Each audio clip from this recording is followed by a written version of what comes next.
We're live, folks. I am Chris Gore from Film Threat. How you doing today? Let's kick off Hollywood on the Rocks.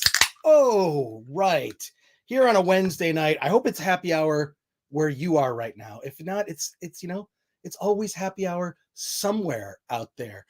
Let's kick off another episode of Hollywood on the Rocks.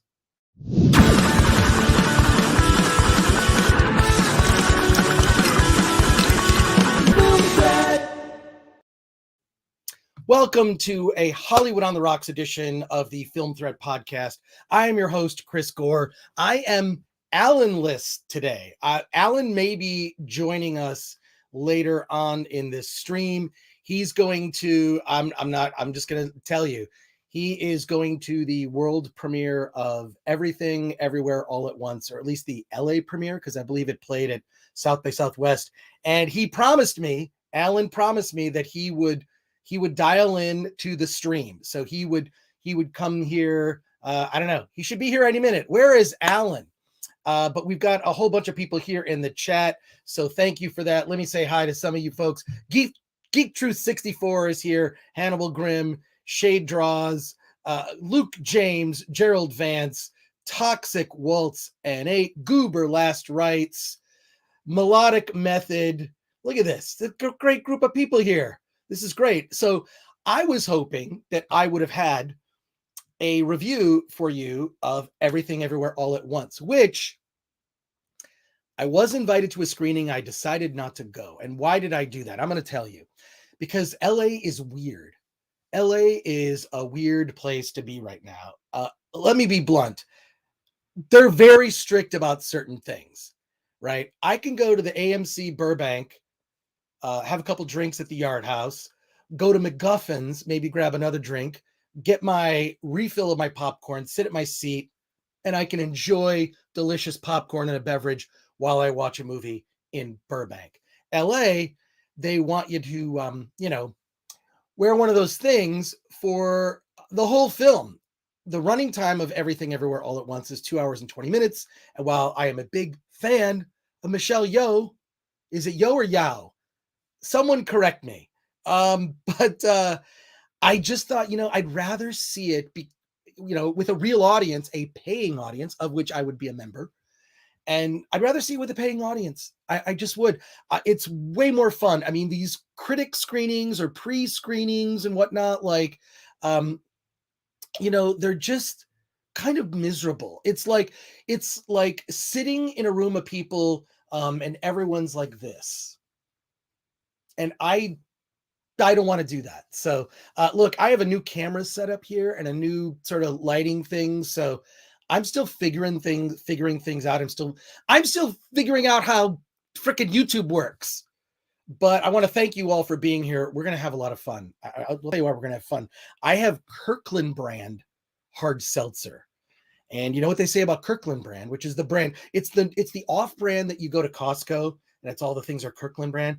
Kirkland is the sign of quantity, because everything you buy at Costco is too much for a guy who lives by himself in an apartment here. So let's go. Michelle, yeah. All right, I love that. Let's see. So I'm going to try to answer some of these questions. You guys are going really fast. Ragstar, Hail FT. Chris, you and Red Letter Media are the only guys that talk real about film. You are legion, as are we. Thank you, Last Rights. I love the guys from Red Letter Media. I've been following them for years. I discovered them probably like a lot of you. I discovered Red Letter Media from that Mr. Plinkett 2-hour plus review of The Phantom Menace. Was it long? And that was when you could only upload a maximum of 10 minutes of video to YouTube. So this was a while ago. I don't know, 15 years ago, whatnot. So that kind of got me on the map for Red Letter Media, was that thing. And you had to watch it in little 10-minute increments. And I was obsessed. And I love those guys, Mike, Jay, and the other guy. They're awesome. Oh, wow. Let's see. Alan's here. I'm going to wrap up this comment here, Alan. So give me a second. But the Red Letter Media guys are great. They have referenced Film Threat. So I think they know who we are. And if you look at their Twitter account, which they're not very active on social media, Red Letter Media follows Film Threat, and we follow them back, of course. So And I know that Film Threat has been mentioned at least twice in recent episodes of Red Letter Media. Once was when they were talking about Hideous Mutant Freaks. We put that movie on the cover in the 90s, which is this Alex Winter, Tom Stern film. So it was a cover story on Film Threat magazine, the print magazine. And Jay, I guess, remembered it. And then somehow we were mentioned, they were talking about bad streaming services, and Film Threat was in the list. We don't have a streaming service, but I think it was, I just really love those guys. And I'm tickled that they mentioned us. Let's see. Frank Rizzo says, you going to be at Star Wars Celebration this year, Chris? Yes, I will. I will be there. I have 2 passes. I bought them the summer of 2019, which was before The Rise of Skywalker opened.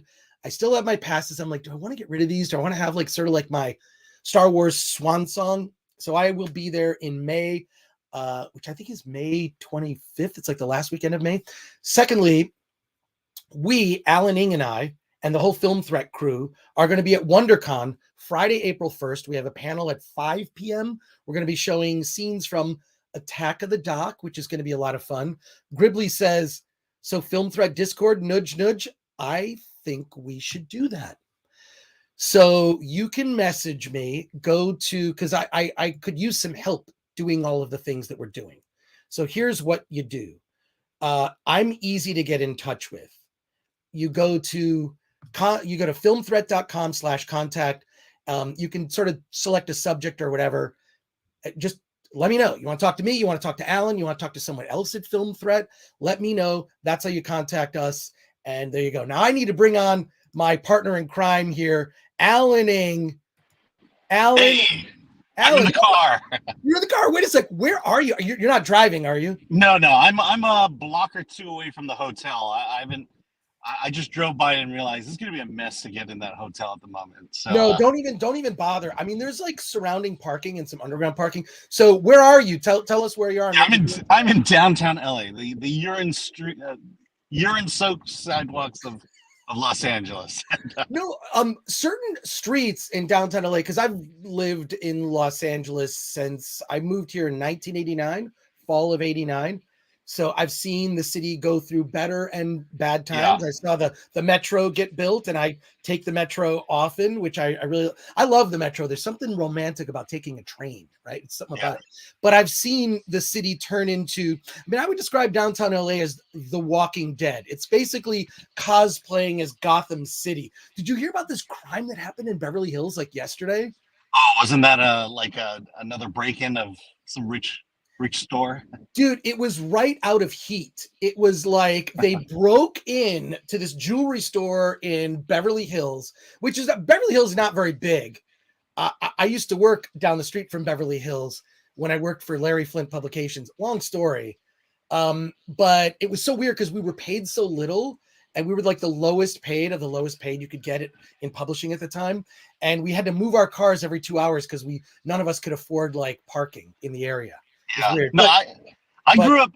My grandparents have lived in LA for almost 100 years. There was a time in the 70s. Have you ever watched the movie Nice Guys? I was here in LA during the 70s. Wow. Then it was Skid Row. It was violent. There was a movie with Emilio Estevez. I think Cuba Gooding Jr. was in it as well. That was them getting caught in Los Angeles at night, and then it got better. The gentrification, more security, and now it's just kind of going back to the way it was. Well, it's Gotham City, but we don't have Batman. That's basically what LA is currently. But tell us, like, why are you in your car? What hotel are you going to? What are you going to see? Yeah, well, you mentioned it. I'm seeing everything. I knew everything, everywhere, all at once. Come on, dude. Yeah, I'm going to the LA premiere of Everything Everywhere All at Once, and it's at the Ace Hotel. Will you post? Which I've never been to. Oh, okay, cool. I've been there for some concerts. I saw Amy Mann there. I've seen some movies there. I saw Power the Dog there. It's a great venue. It's really an awesome venue. So where did you park, by the way? I parked. There's a lot directly next door. So yeah, I saw that. You're gonna have to pay. I think that would be safest. The downtown area is pretty, it's gotten worse is all I'm saying. Like I say, Mhm. Gotham City. So there you go. Well, that's cool because we were hoping to talk about it, but what can you say? Loving the chat. Everyone is just I don't know, talking amongst themselves. I appreciate that. And I really enjoy your spending time with us. Oh, I'm going to have, so Alan, stay with us as long as you can. Yeah. I want to talk to you about a couple of things and share some things with our audience here. Yeah. And a quick reminder, smash that like button, share, subscribe to the channel if you are not subscribed. We're 87 people. We're closing in on 100 people here. So thank you for that. And yeah, according Garrett, Zavalia, please correct me, Garrett, and my apologies. According to Seth Rogen, getting your car robbed is a good thing. Yeah. No, it's not. I mean, look, when I was in college, I lived in downtown Detroit. My car was robbed about 3 times. The one thing I noticed they never steal is books. So if you've got books in your car, you are gold. So, Well, so I there used you to go. visit my grandparents every week, and I think I've gotten my car broken into maybe 5 times, and it was always my car stereo or something that was laying in the back seat. Well, I mean, it's weird. Like I recently bought a used car. But I actually enjoyed my previous car before I got this new one last summer. It was not in great shape, and I used to say it's great. It's like urban camouflage. It's such a garbage vehicle. No one's going to think there's anything decent in there. I mean, you could get maybe some Film Threat Yeah, t-shirts.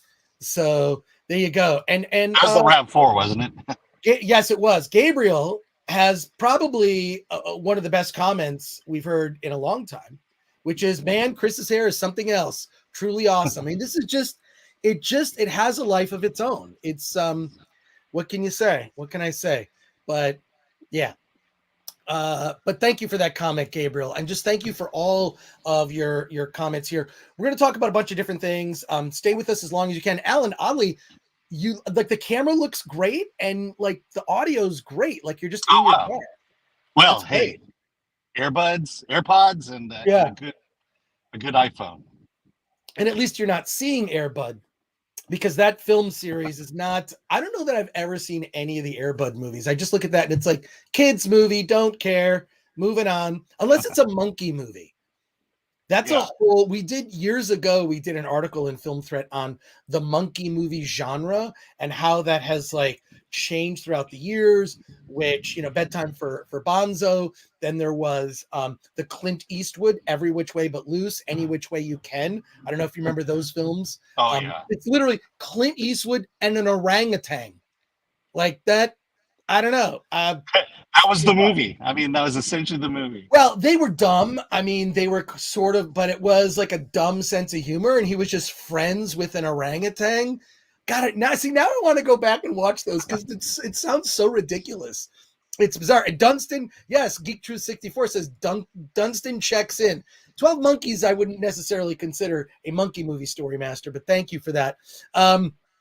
Yeah, so there you go. I do want to talk about a couple things. One, we have a filmmaker coming on today. We have, I love documentary film. We have a documentary filmmaker who's coming on at 6:00 today from That Thing, That Sound, which is a music documentary.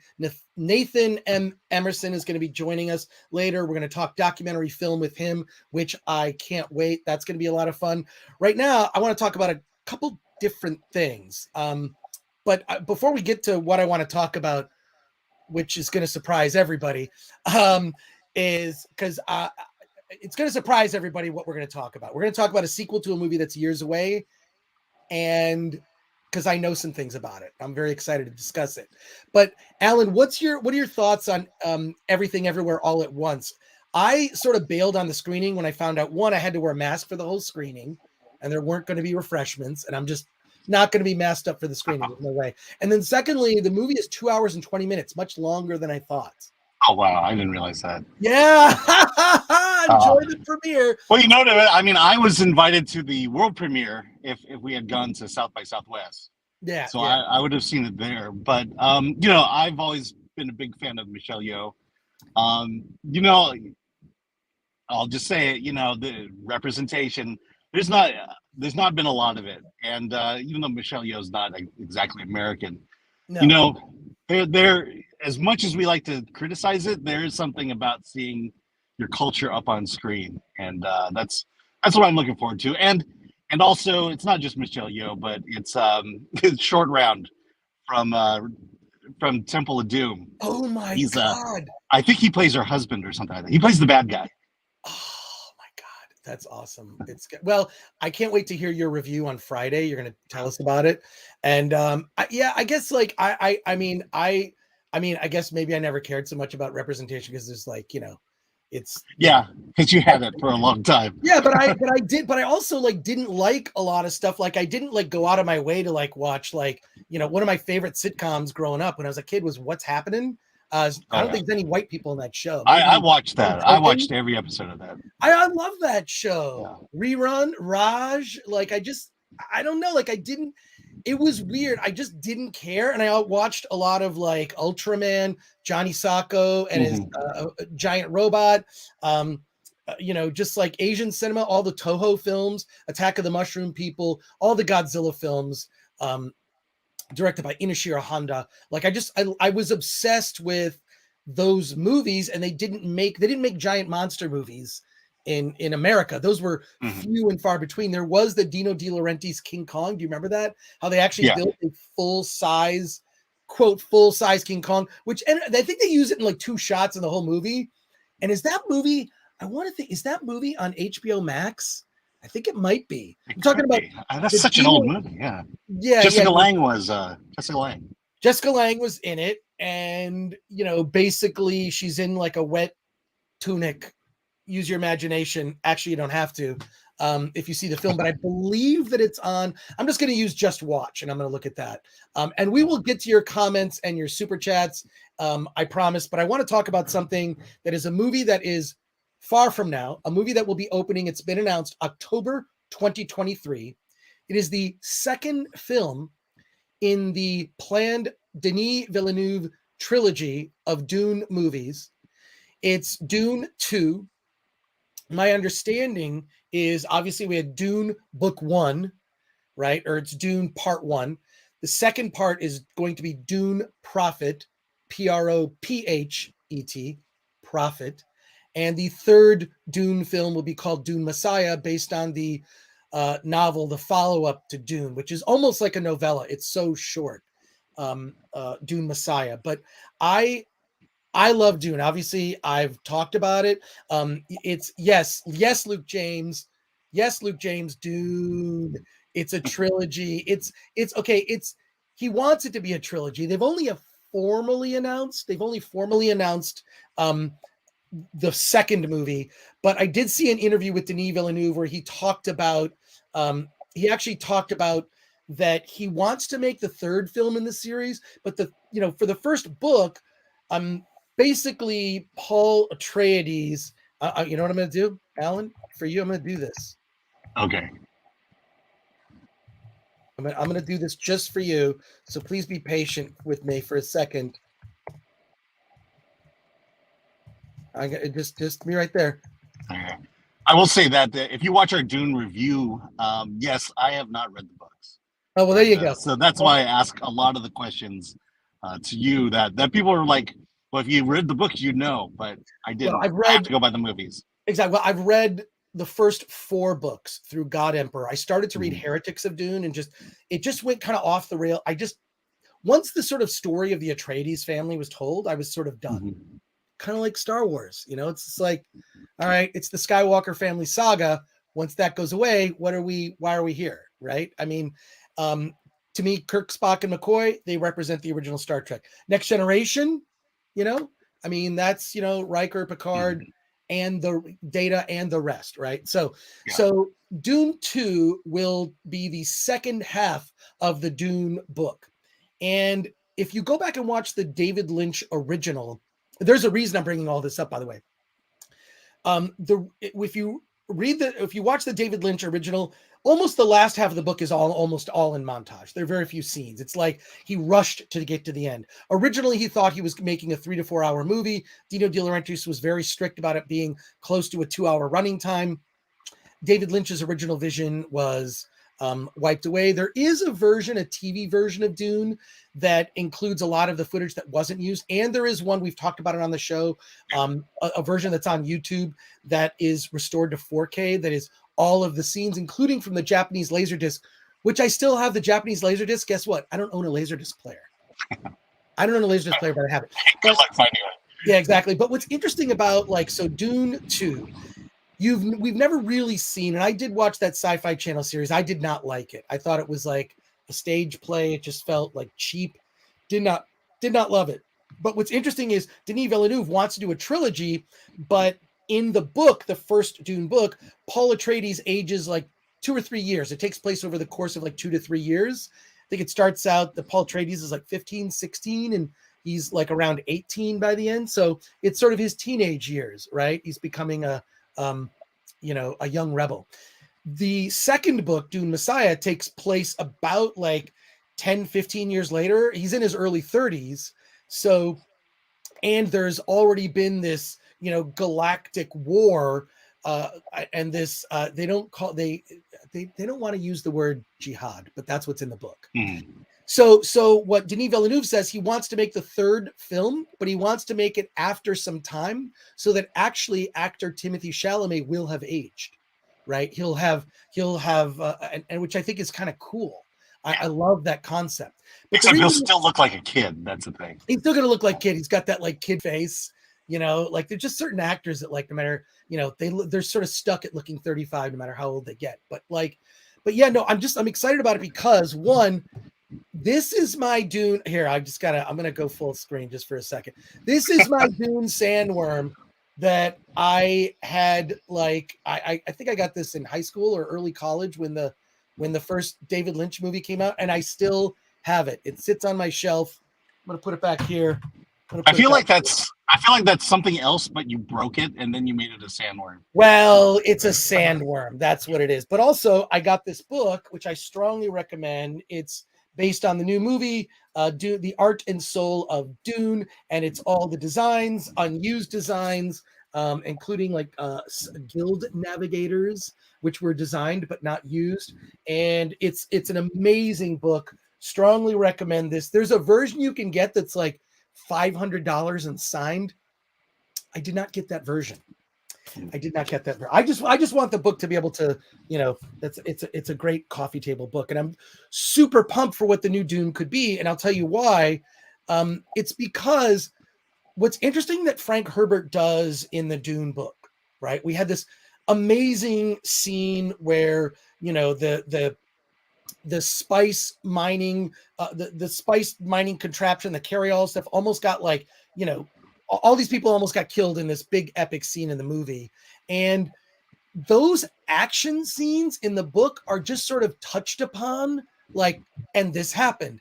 They don't detail what happens in these battles. It's like the result. It's almost like if you were watching a play, like the action takes place off screen, what happens, but it's not described in exhausting detail about Gurney Halleck did this, and then he took a gun, and then he did this. It's not in there. It's just implied, the types of actions and things that happen. So what it does is it leaves Denis Villeneuve a really interesting, open palette to kind of make up the action scenes. And there will be a lot of action scenes in this film. This is really, the Fremen led by Paul Atreides eventually basically taking on and rebelling against the Harkonnens on the planet and kind of, stifling all the spice production to bring the Emperor to Arrakis. I think it'll be epic. You're going to see things we've not seen in any previous incarnation of Dune because Denis Villeneuve can do it. He really did his world building in it and kind of built out. And I think that David Lynch, a lot of credit is due David Lynch. Mm-hmm. He really helped set like he made it so people kind of like Dune's been in the zeitgeist, and you've seen the David Lynch one, you've seen the Sci-Fi Channel one, you might have read it in college or whatever, but like people kind of know it. It doesn't seem as weird as it was, back when it first came out. The original movie in 1984 it was December 1984, I believe. I remember because I was very disappointed when I first saw it. But what's interesting is that what's interesting about it is that Denis Villeneuve recently, I'm not going to say that these are like a peek into what Dune 2 will be, but Denis Villeneuve, and I don't know how I got this and got on this list. I have to check this out first. Denis Villeneuve did a photo shoot with Zendaya for like, is it Vanity Fair or something? I don't know what he did. Probably. He did it like for Vanity Fair, I believe is what he did. And when I'm looking at this, I'm going like, oh, that feels a lot like Dune. It feels a lot like Dune. So I'm just gonna share my screen. I'm just gonna share the entire screen, and I'm gonna show everybody this. Entire screen. Why can't I do that? Okay. Excuse all the. Can you see these images? No. No. No. Are you using the screen sharing button? Yes. Or, yes. Yes. No. No. It's still the. Oh wait. How are you not seeing this? Yeah. Share screen. Entire screen. Yeah. Entire screen. Share. Oh. Chrome has lost permission to capture your screen. Follow these steps. What? Why? I gotta go to support. Oh my God. You're all right. kidding. Look. All right. I gotta go. Wait a sec. Folks, can you just Alan, can you talk to everybody? I'm very okay. So this is the impression I got from watching Dune, the Denis Villeneuve, however you say his name. We talk a lot about it with Star Wars, with Lord of the Rings of Power. The thing I got from Dune was I felt like it captured Frank Herbert's, the themes and the spirit behind his story. That even though he did a little bit of race swapping, I got a sense of what that story was, and I didn't necessarily get that from David Lynch. I felt that was just kind of throwing the narrative up on the screen, but not giving us the backstory of that narrative. Right. In a way, I think you're right with the television series. It did feel like a play, and quite frankly, I liked the last chapter of that where it involved the twins. I thought that was a much better story than I had going into the first half of that miniseries. Well, the first series of the miniseries. You back yet? I'm not back. This is bad. I can't. I'm following this. I don't know. What am I doing? There we go. A lot. But I mean, Google yeah. Chrome. But I think it hits on what we've been saying is like, Frank Herbert wrote a story. We need to tell his story. We don't need to update it. We don't need to wokeify it. There's such value in what he wrote that why I don't know why we have to why stories of old have to be updated or need to be updated, because I think there's a lot that we need to learn from the past and remember from the past. Yeah. Well, you know what? This is my whole reason for doing this was to show you this. So Denis Villeneuve did this photo shoot with Zendaya, and what he was trying to do was, it feels like he was almost like these were like wardrobe tests for the second movie. Mm-hmm. It really is amazing. I'm going to see if I can. I don't know why the share screen should not be a big deal. Maybe a window. Chrome tab. I mean, you either do it as a Chrome tab or you do it as a full screen share. Do you have one screen or you have two screens? All right. I don't know. Gosh, it's what can you say? I think there's a window. I think you could share a window too. Not necessarily right. or I should say, yeah. I don't know why this isn't working, folks. Please be patient with me.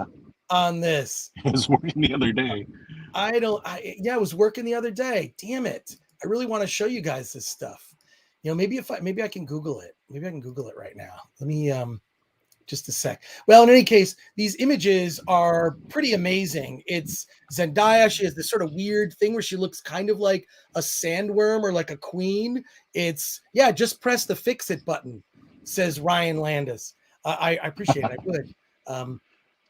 But yeah, James Kelly says Dune literally vomited exposition. Yeah, it's just it did. Yeah, it was all narrative. That's was, the feeling I got. It was just the narrative of the book thrown on the screen. Yeah, what's so funny? I would love to put a link, but I don't have a link. What it is it's a PDF.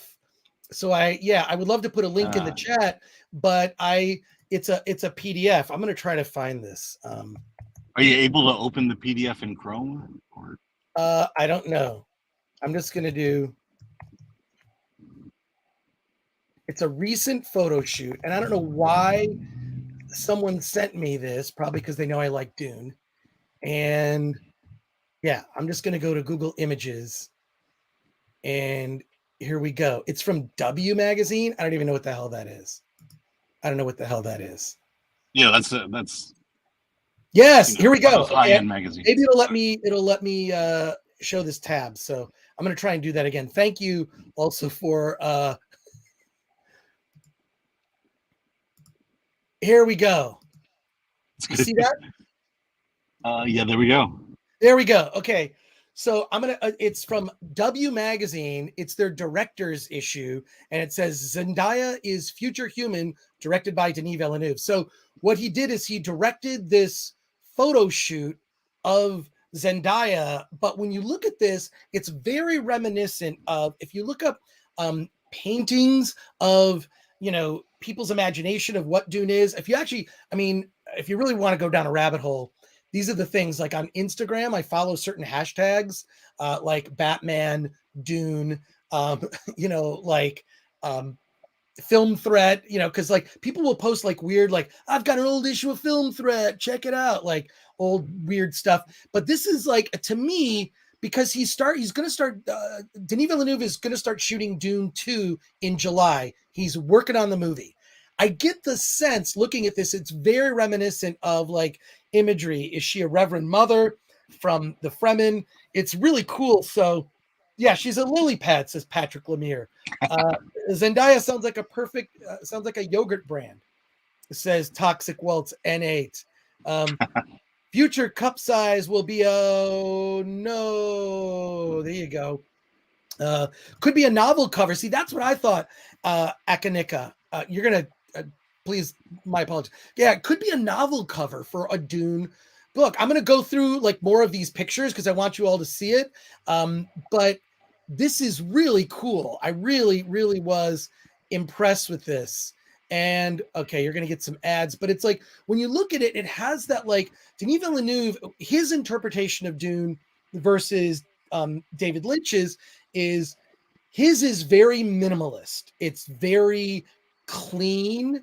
It's a different than sort of, your Star Wars dirty. I mean, aspects of it are dirty, of course, on Arrakis. Sand, it gets everywhere. But I was really intrigued by these images, and I thought, isn't Denis Villeneuve about to start shooting Dune? And I thought to myself that maybe this is kind of a glimpse into some concepts that he's considering for the second Dune film. So I was really intrigued by it. Like look at this thing what is this? Some of the copy here, it says, as Villeneuve conceptualized the shoot, he was inspired by David Bowie in The Man Who Fell to Earth. He thought about a vulnerable creature landing on our planet, wanting to learn about humanity and witnessing the morally decrepit state of the world and our politics. So I really love Denis as a genre filmmaker. I think he thinks very deeply about this. I think his films have gotten better and better. I really enjoyed Arrival. I think the ending is sort of unnecessarily confusing. I feel like this is like these modern directors, they think that like, if I make it confusing, that means I'm smart. Not necessarily. I think ambiguous, I don't have a problem with ambiguous. I mean, 2001: A Space Odyssey is one of my favorite films, but check out some of these. This is just, I don't know. Yeah, what is that? more of his photography, but I just find it interesting because of the style. It feels very, if these could be costume designs for Dune 2. And so I was very intrigued when this popped up. And I don't know why I have, but this is cool. It's there. I will share this because there's an interview with Denis Villeneuve. So I'm going to share this in the chat. I see you in the chat. So there you go. There's a link to what I'm looking at right now, but we're looking at it together, which is always a lot of fun. Wait, I think I can even make us smaller, Alan. I can make us even smaller. Here we go. There we go. We're even tinier looking at these pics. But I just found it really interesting, and I like stuff like that. I mean, whenever you look at a director's early work, you kind of see, like, when you see a director develop, whether it's a Tim Burton, say, or a Sam Raimi, and you look at their early work, there are always ideas that kind of leak from side projects, David Lynch in particular. So I was really intrigued by this. I mean, some of it looks like a perfume ad. I'm not going to lie. But I also felt that there's something about this. He's clearly kind of obsessed with Zendaya, hopefully a healthy obsession. I mean, she is the lead actress and apparently, according to reports, takes on a larger role in the next film. This definitely looks like could be a promo or a teaser for a Dune 2 poster. If anyone was going to do like a Dune 2 like poster art, this definitely has, it's just got that vibe. And I just think that I mean, Denis Villeneuve is a very visual filmmaker, so it does, these images don't really surprise me, these costumes, and I can't wait to see what he does with it. Now there is a rumor that some parts have been cast. Princess Irulan is going to be played by God, why am I spacing her name? She was in Black Widow and also in Midsummer. Someone in the chat, please help me out. Chat. Rachel Weisz. Yeah. What's that? Rachel Weisz? No, not Rachel Weisz. No. Oh, and Geek Truth 64, thank you for your $1.99 super chat. Villeneuve is the master of film atmosphere. Absolutely. 100% agree. But I'm loving these images, because if this is a glimpse into like what Dune 2 might have in store in terms of just its otherworldliness and its weirdness, I really like the designs of the Bene Gesserit. I thought that they were really just striking. The wardrobe and the costumes was really interesting. And I hope that he just continues to go down the realm of weirdness. And I guess, and here you are. That's another story, Sheila Hicks from the same magazine. So there you go. Possibly a glimpse into Dune 2. This is my speculation, at least in terms of a look. And I don't know. I like it. Yeah. I think it was pretty awesome. Well, I mean, I think we're much more confident about Dune 2 than we are about Rings of Power. That's for sure. Oh my God, Rings of Power. Oh God. Did you see that thing that broke about Rings of Power where, okay, pivoting a second. Things are always breaking about Rings of Power. They did this promo shoot. Now, this has been covered better on other channels. I am not the authority. Please don't look for me for all your top Lord of the Ring news. But this is just fascinating. This is how desperate studios are and how Amazon really wants to make this a hit. They need it to be a hit. Is that they hired, quote, influencers from other countries to basically follow a script in terms of reacting to how great the trailer was. It was like they produced their own trailer reaction video. But what was weird is all these different countries, like they had like a British version, one in Spain. They flew all these influencers out and just filmed them reacting and did a little Q&A, and they effectively had nearly a similar script. I cannot think of something more embarrassing, more, I mean, as if the internet wasn't going to find out. I mean, this is the thing, like, I feel the internet is like a double-edged sword, right? It's like the good thing about the internet, we're talking on it right now, having a conversation with all of you. Alan's in his car about to go to the premiere of a movie that he didn't invite me to as his +1. Yeah, if they gave me a +1. If they gave you had a live stream to do. There's no plus ones anymore. There's no plus one. know. And also like I never cared about that status stuff. There's like people that care about that stuff and get super nitpicky. I didn't get invited. It's like, I don't care. I was invited. I didn't want to go. You know why? I want to see a movie with popcorn in my mouth, probably Raisinets, and maybe I'm drinking, what is this? Kirkland brand mango hard seltzer. My apologies to everyone if you're not a fan of that. I'm on this low carb thing. Let's see how it works. Let's see how it works out for me. But it's it's very it's very weird that that's how they're marketing it. When do you have to go, Alan, to your movie? Yeah, probably soon because I need to get parking. By the way, did you pay cash or do they take cards? Oh, I think it might be cash only. I don't know. I don't know. Nah, you'll be. Shouldn't they comp the parking? I don't know. It's weird. I don't know. They should. Yeah. Rob M says, I rarely go to screenings when I'm invited. Yeah, I feel like I have way more fun with a paying audience, right? And I don't mind, like, I have that AMC A list, which I know a lot of people complain because they charged more for the Batman. AMC theaters, if you bought a ticket to the Batman, it's an upcharge. This is something that actually James Cameron championed this. James Cameron was like, if it's a bigger movie, I think you should pay more money. If it's like a 90-minute small indie movie, maybe you don't pay as much. Maybe it's like $8. You see something like Avatar 2, you're going to pay $20. But I do this thing, and I'm not, by the way, I'm not being endorsed. This is not a sponsor. This is just me being a budget-minded consumer, right? That's why before I go to the bar, I pregame and I buy maybe one $14 cocktail. This is how you survive in Los Angeles as someone who likes to go out and have a good time. But I buy the AMC A list. It's like $25, I think, or $24.99 a month. I can see 3 movies a week. So that's up to 12 movies a month for $25. Plus I get discounts. So if I get a popcorn, plus I get the upgrade. Again, I have nothing to do with AMC. I'm just saying I see at least a movie a week at the theater. So for me, it's a very good value. It's a very good value.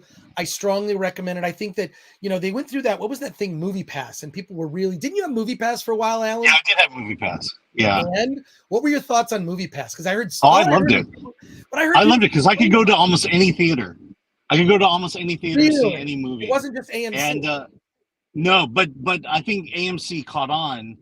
And when AMC caught on and started doing, they did their thing.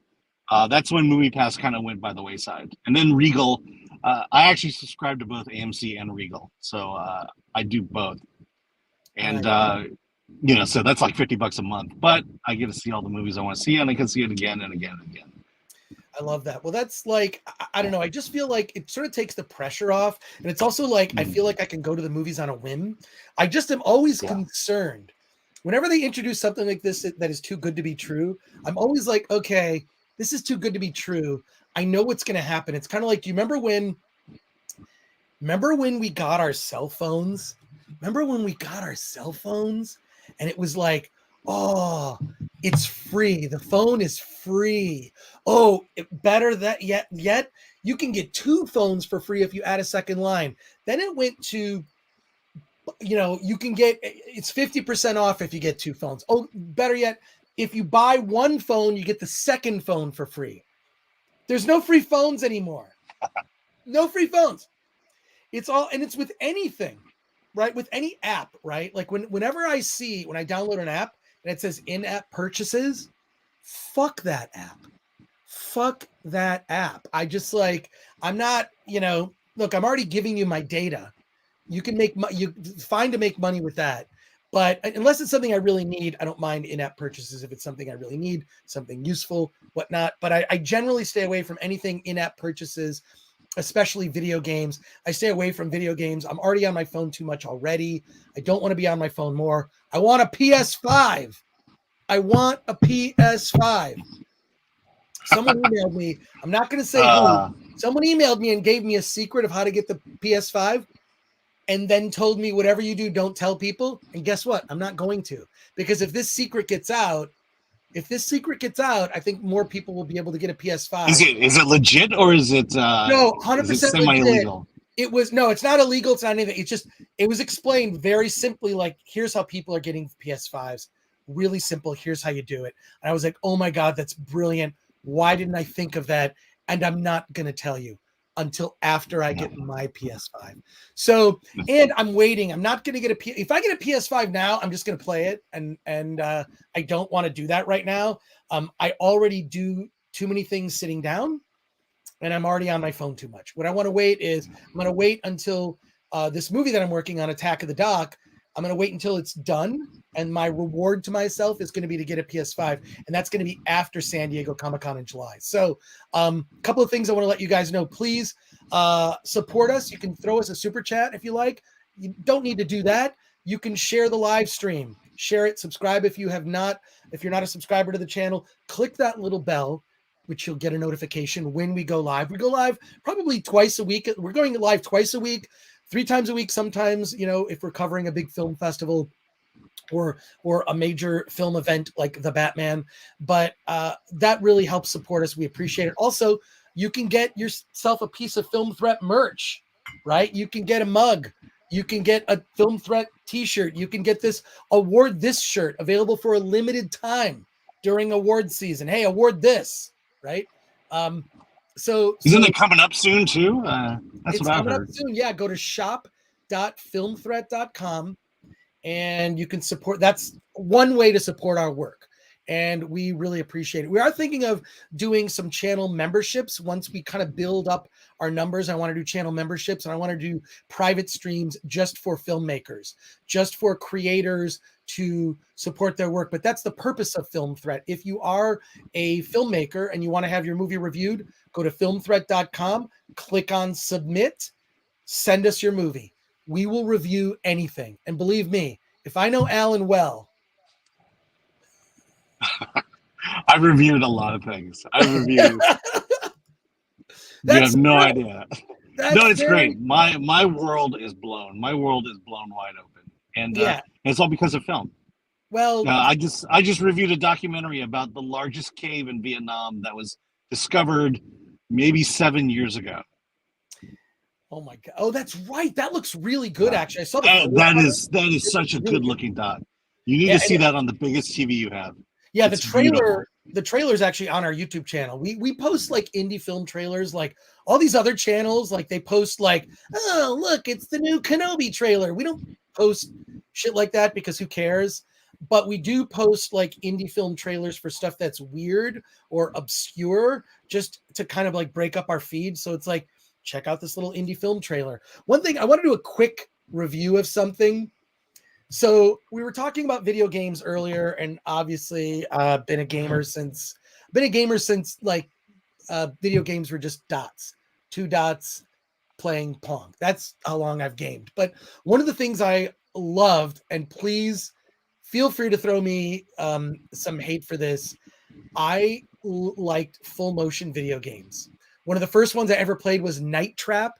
I don't know if anyone remembers Night Trap from Tom Zito. It was like a movie game, and there were these like girls having a slumber party, and then these robbers come in. They're dressed like in black, and you can press these traps, and it once like, so you're watching like this movie play out, and like if you press the trap at the right time, a trap door opens, and these robbers, you're saving the girls, right? They're going down these traps. So the name of the game was Night Trap, and it was one of the very first like movie games. I believe it was out. Was it out for PC? And then it was on the Sega CD. Was that it? Is this like Dragon's Lair? Like Dragon's Lair, but Dragon's Lair was great because it was animated, so it was like wasn't it like a Don Bluth cartoon, right? Yeah, it was like, Don Bluth did it. Don Bluth. I mean, and Dragon's Lair was actually at arcades, right? This was a home game, but there were other games in the series. One of my favorites, which was weird, Sewer Shark. If you remember Sewer Shark, that one was bizarre. Yeah, Sewer Shark was strange. But I always loved those games. I just thought that they never got it right. Like the technology, when you look back then, like I had a Sega CD specifically to play those full motion games. Then I am one of the few people that had a Sega CD 32X, and I even had a Jaguar CD to play Battle Morph, and no one remembers that. But you can Google it. So yeah, Wing Commander Privateer had an amazing cast. Was it Wing Commander? Wasn't Mark Hamill in that? Or one of the I Wing don't think it Commanders? was Mark Hamill, but there was a big name in it. I do remember that. Chicago Box says Sewer Shark was basically like Dragon's Lair, where you had to hit directions. Yeah, it was really simple. Yeah. It was kind of a shooter game, but you're on a rail. You can't really, control too much. And that was sort of the flaw. There was a full motion video game, if I recall correctly, about firemen. And there was another one. This one's really weird, called Quarterback Attack, where basically it's a full motion video game where you are the quarterback on a team. I just remember, like, once you kind of knew the moves, like I would play Joe Madden football for, I think it was the Sega Genesis or Sega CD. And I just knew Joe Montana would come on in video and he would always give you the exact same advice. And I just ran is play action. It was always play action. Every time you did Dragon's Lair was like that. Play action, it's like, oh, cool. And it wasn't, unfortunately, Toxic Waltz N8, it was not Nude Fireman, but there was a fireman game. What was it called? So yes, it was true. Melodic Method. Wing Commander had Mark Hamill in the later sequels. That's right. And that's right. They filmed extra footage for the Demolition Man game on 3DO, says Goober. I had a 3DO. I loved the 3DO. And the game that I probably played the most on 3DO, please don't judge, it was Star Control 2. In fact, I will still go and look up on YouTube like Star Control 2 just to like hear the different, because each alien race had its own like theme music, and I always thought it was great. So look, I didn't, and Vic Rules 666 says Wirehead was a real ridiculous full motion video game. I remember that one. I don't even think I played it, but I remember like the box art. It was one of those things that, and look, Gex, I freaking love Gex. I really think the Geico commercials owe Gex an apology. Seriously, who remembers Gex? Gex. Thank you, Chicago Box. That's awesome. Marksman 117B says, hey, Chris, have you seen the movie Frank and Robot, a movie about a retiree who turns out to be a former diamond thief given a robot caretaker who teaches to steal from people? I haven't seen that movie. Wow, but that sounds really interesting. It sounds like something that we would review on filmthreat.com. But yeah, I feel like Bobby would have reviewed that one. Exactly. The 3DO had Wing Commander 3 and 4 with Mark Hamill, and they were great. I was too poor to afford one, but I rented one on occasion. Well, fortunately, at the time, I was the editor of a video game magazine. I was the editor of Video Games Magazine, and there were little spin-off magazines like Tips and Tricks and Ultimate Gamer and whatnot. And so, fortunately, to me, video games back then, it was like crack. I mean, I was playing on a system or whatever. And then when Doom came out, like that made, I had to get a PC to play Wolfenstein and Doom, all the different incarnations of Doom. But I saw the full motion video game genre is not dead. It exists on your PS4. And I played a game called Who Pressed Mute on Uncle Marcus. It's an interactive movie, and it's available on the PS4 and all the platforms and whatnot. And I thought, well, I'm gonna try this out. And it's a murder mystery. It starts out where Uncle Marcus talks to his niece and basically says, hey, I need some help. I need you to solve a murder. She's like, solve a murder? Whose murder? Mine. I'll be dead in just a few hours. So he's been poisoned, and she's about to play some Zoom game with her family, the niece, and she's going to play some Zoom family event, and one of the members of the family, kind of like Clue, murdered Uncle Marcus, and he needs to get the antidote for the poison. Very loose premise here.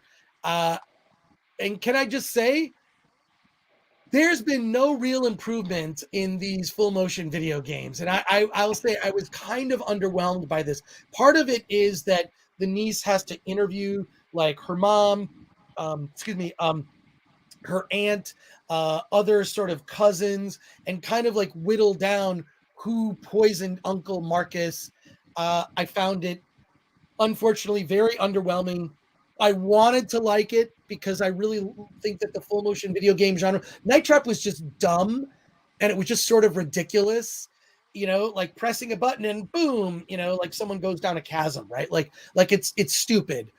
This is your questioning, and it got after a while just almost like, I hate to say this, part of the problem with these full motion video games, these interactive games, is there's too much story. Like, I want to play the game. I don't want to wait there for all the like. I don't like, just give me the premise, and then like I want to be able to be pushing buttons. I want to affect the story. There are some other ones that are out there, and I think we. Yeah, did you play the Complex? I did play the Complex. Now, Complex was actually released as both a video game and a movie, and it's about a viral outbreak at a lab. So, and this woman is the lead character, and it's really interesting too, because like one part she's like taking her clothes off, and you're like, one character's taking their clothes off, and you're like, do you look or not look? Well, you're probably gonna look. And I did like that you had, at least with that, I feel like, and it was more of like a choice of like what you say to the character, but what you say actually does affect. It's sort of like Mass Effect or one of those kind of games. There are definitely different stories that can come out. Yes, based on the choices. I mean, when I first played it, I died. Oh, you played it too. The first, I died in the first 5 minutes because I made a bad choice. There are definitely paths you can take, and it does go in different directions. And the endings, I think there are 7 or 8 different endings, and then it gives you a score. It kind of tells you what kind of person you are. Gives you a personality test at the end. Well, I'm gonna be pure evil, but couple comments here from the chat. Chicago Box, you're better off playing the Don't Nod Developers games like Until Dawn and the Dark Picture anthology games.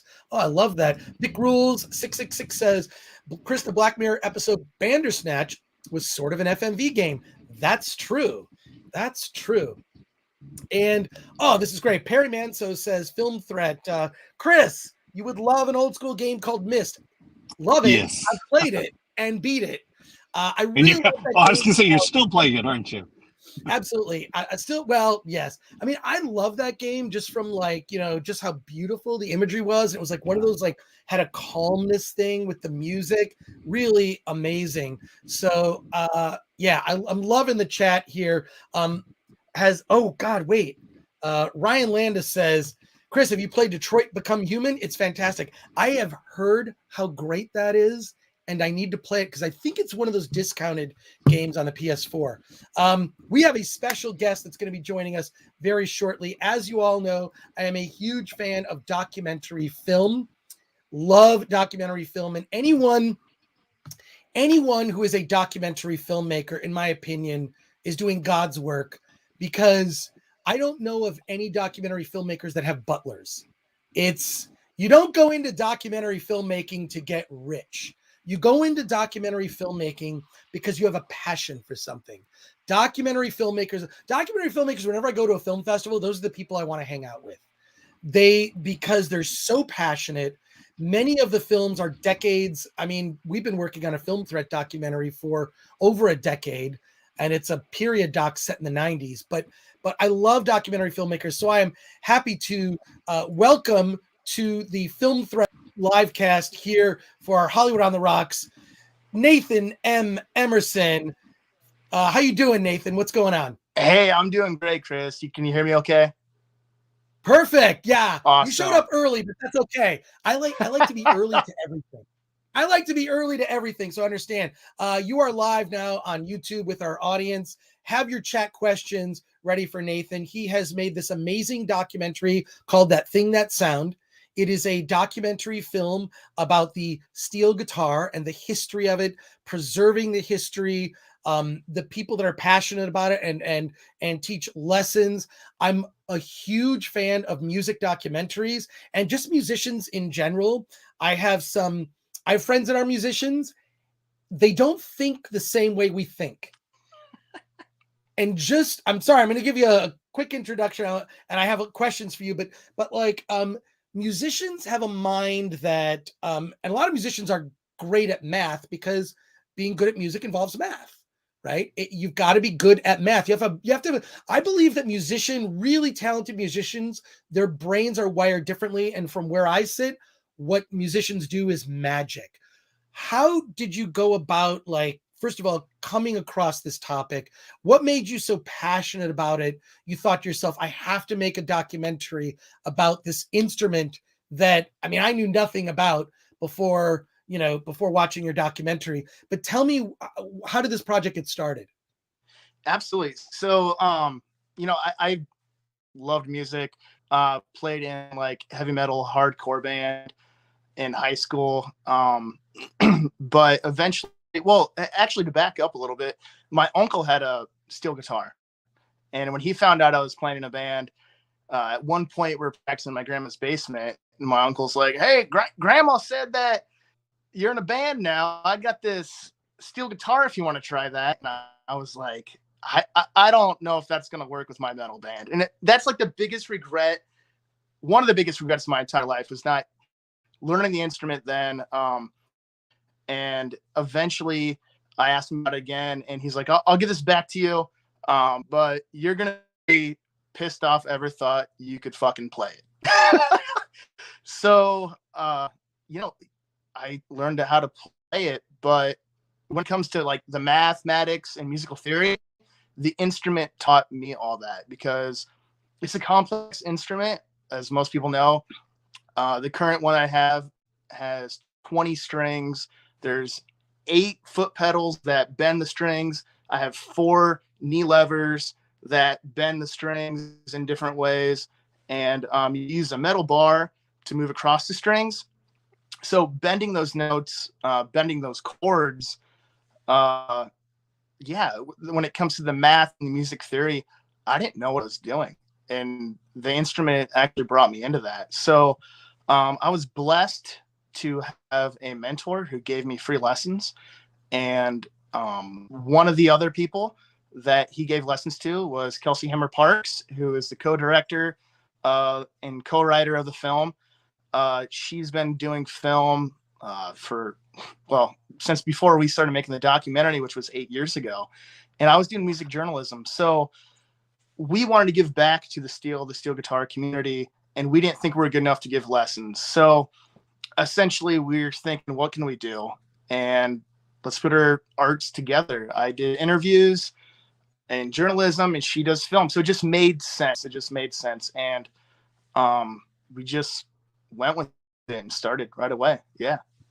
Well, I can't tell you how many times I've met a documentary filmmaker who, like, becoming the filmmaker, they became a filmmaker to tell the story, but they weren't initially a filmmaker at the beginning. I'll say that we have a lot of questions in our chat. So I want to go to the chat. Awesome. Questions and comments about the doc, and tell me, where can people see that thing, that sound? Well, right now we're just doing film festivals.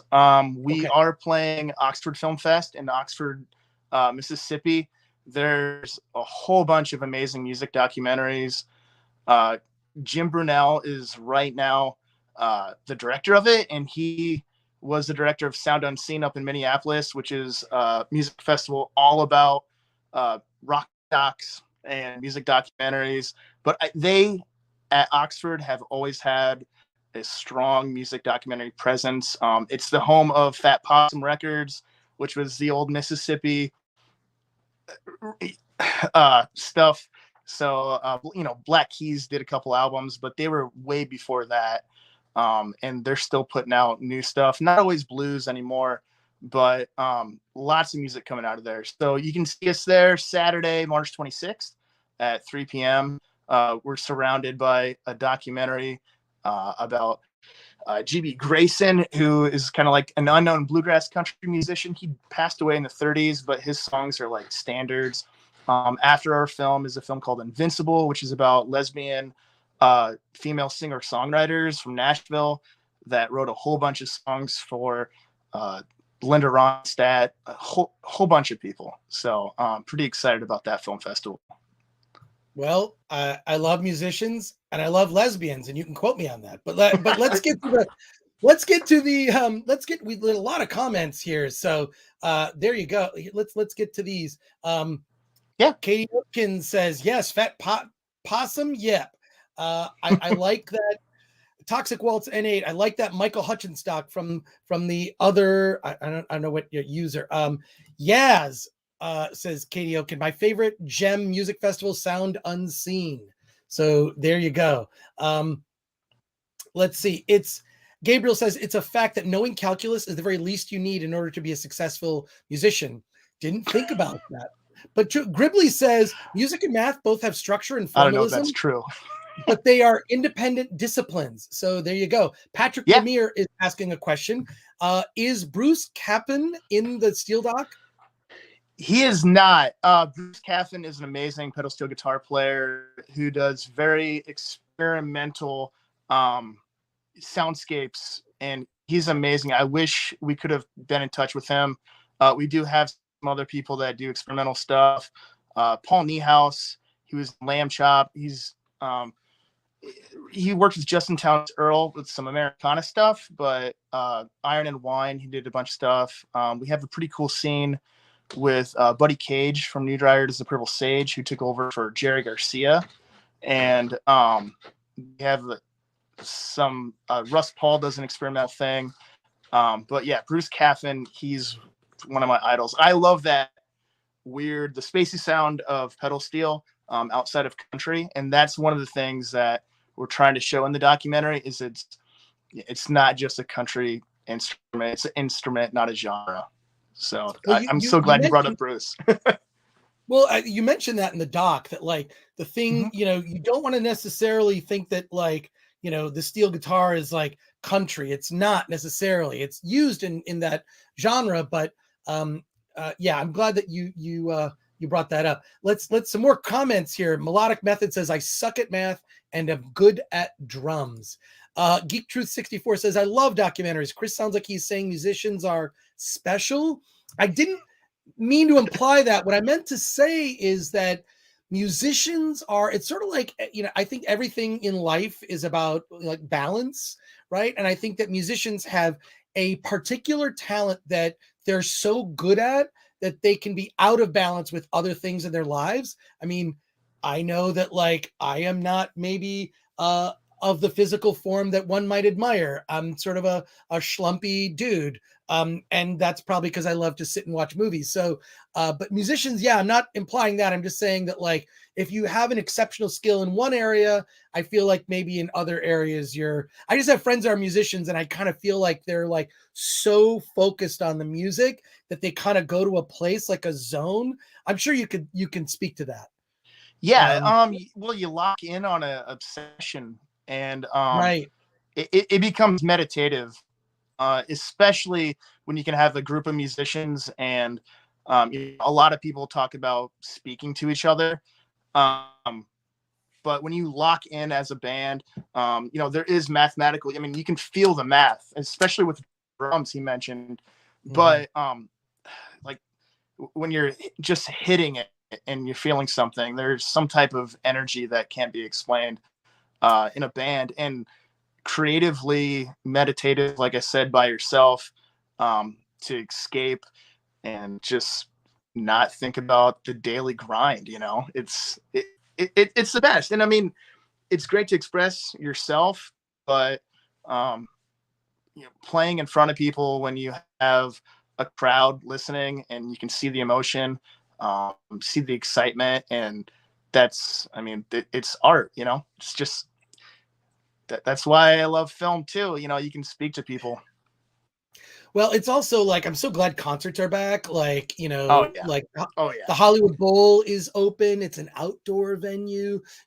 My preference always, if I see a band I like, if it's possible, like a small band, I want to see them in a venue where I can almost make eye contact, right? Like it's a small, like a bar band, right? One of my favorite bar bands in the LA area is a band called Get Set Go. And one of their classic songs is I Love Your Vagina. Look that up. Look up that song. Okay. Perry Manso says, well, wind musicians cannot even be tagged as humans. Have you seen one using the circular breathing technique? I don't know. That's a very, very interesting comment. I would not, you know, I would not have thought Circular of breather, and that's like a didgeridoo. They use that. That's how they can do that long exhale and come back. Yeah, people do that with singing too, throat Mhm. singing. Yep. Yeah, my dad was a singer in a barbershop quartet, and he told me about like breathing techniques. He would say like lay flat on the ground and breathe, like breathe deeply, but you're flat. He said that would help you. So Geek Truth 64 says, I hear you, Chris. I think any kind of artist, musician, or film are the kind of eccentric on some level, and Nathan is hitting both boxes there. Take that as a compliment, Nathan. Hey, thank you. Yeah. Toxic Waltz N8 says, my first concert was Blue Man Group. That must have been weird because that's sort of a concert and a show. You know, like aspects of it are just so bizarre. You know, Toxic Waltz N8 also says, hey, in this world, there are didgeridoos and didgeridon'ts. So there you go. Ryan Landis says, I remember my band was on a small West Coast tour. At some of our shows, we had more people on stage than in the crowd. But see, Ryan Landis, if I may just say, that's fun. That's fun when that happens. Yep. Like when I was in high school, I got to see the Clash. I had a fake ID No in high way. school. Don't tell anybody. I saw the Clash, and one of the things that they did, this was on their Rockin' the Casbah tour, and this is in Detroit at the Fox Theater, and they brought up people on stage. I was dancing on stage with the Clash. They just sort of, the whole crowd just went up and they were pulling people up. Security's way tighter now at shows.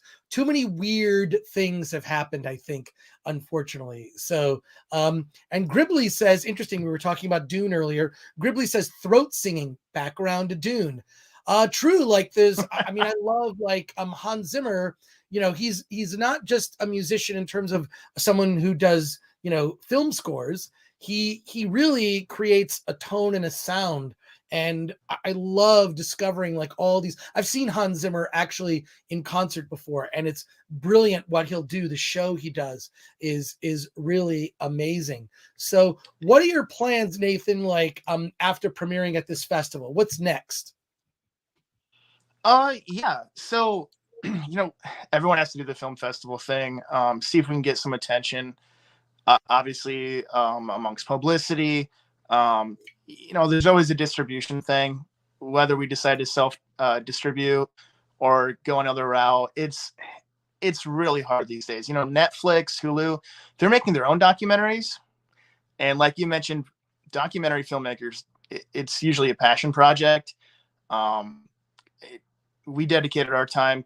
Kelsey did all the filming and the editing, so you know, I wish we were able to get her paid, but that's usually how filmmakers make money, is they get paid before the documentary is made, because there's no money in the background. We just want to get people to see the film and get people to play the instrument. So whatever that looks like, you know, hopefully it comes to us. But I know Kelsey had a cool opportunity to work on another film. I've had a couple things bouncing back and forth, but you know, I'm a weirdo arts person. I got so many hobbies and passions that I got to focus on myself a little bit now that I'm in my 30s. So, Well, I'll say this, a couple of quick things. You're just at the start of the journey. Movies hitting the festival circuit. That's great. You're going to network with other filmmakers. And if you're looking for distribution, I actually have a recommendation, okay. which is a company called Indie Rights. It's just Indie, INDIE Rights. Look them up. Very honest company. They will rep you and sell it to all types of territories.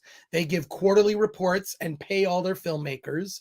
And the contract, the distribution contract, is on their website. Okay.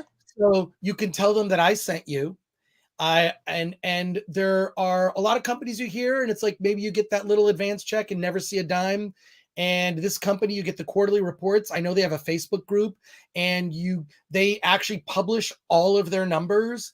So at least in my personal experience, I don't know of a company as honest and as transparent as a company like Indie Rights. And I have nothing to do with them. By the way, I don't work for them.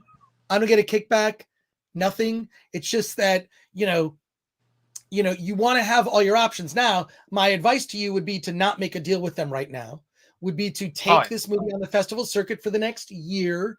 You're going to network for a year. You're going to get a lot of free drinks and goodie bags going to festivals. You're going to network with a lot of filmmakers. But truthfully, look at indie rights, look at some of the other smaller companies. My whole thing is look at a movie that's like your movie. Like, find a movie that's like your movie that already has distribution. Who represents them? And then follow up with that company. But do your due diligence. Talk to other filmmakers who've had their movies distributed by that company. That's all you need. You don't need a producer's rep to throw money to. You don't need any of that. Just follow that advice. But indie rights. Yeah, there you go. Toxic Waltz N8 has probably the best comment of the night next to Gabriel's about my hair. I read Chris Gore's Ultimate Film Festival Survival Guide just the other month. Didn't pay, went through the library. Sorry. That's okay, Toxic Waltz. It's all right. You have access to me if you ever want to chat. But yeah, you're right at the start of the journey. And something like knowing that indie rights is there, but what you're doing on the festival circuit, and I'm saying this not just to you, but to everyone in our chat, are like a lot of aspiring creators and filmmakers here as we're all talking live. And thank you, Nathan, for your time. Part of your job on the festival circuit is to do everything you can to increase the value of your movie. So you need to look at your movie like a stock or an investment property, which sounds maybe kind of unsexy, but like, look at it as like a house that you're trying to flip, right? You're trying to do everything you can to make it look like it's worth a lot of money, like throw in that kitchen island, or, like put on a deck, right? Like, and what does that come in the form of? Comes in the form of famous people that will champion the film. It comes in the form of good reviews, which I have no doubt that you'll get.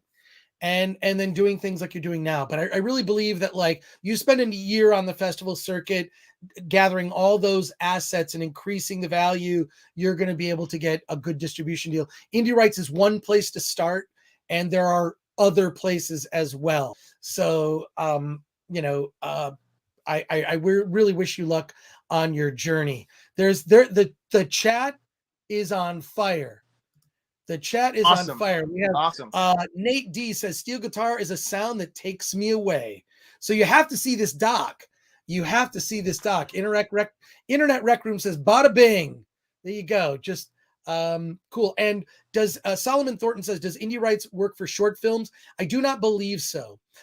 There's a company for short films, and I believe, correct me if I'm wrong, I believe it's Apollo Cinema.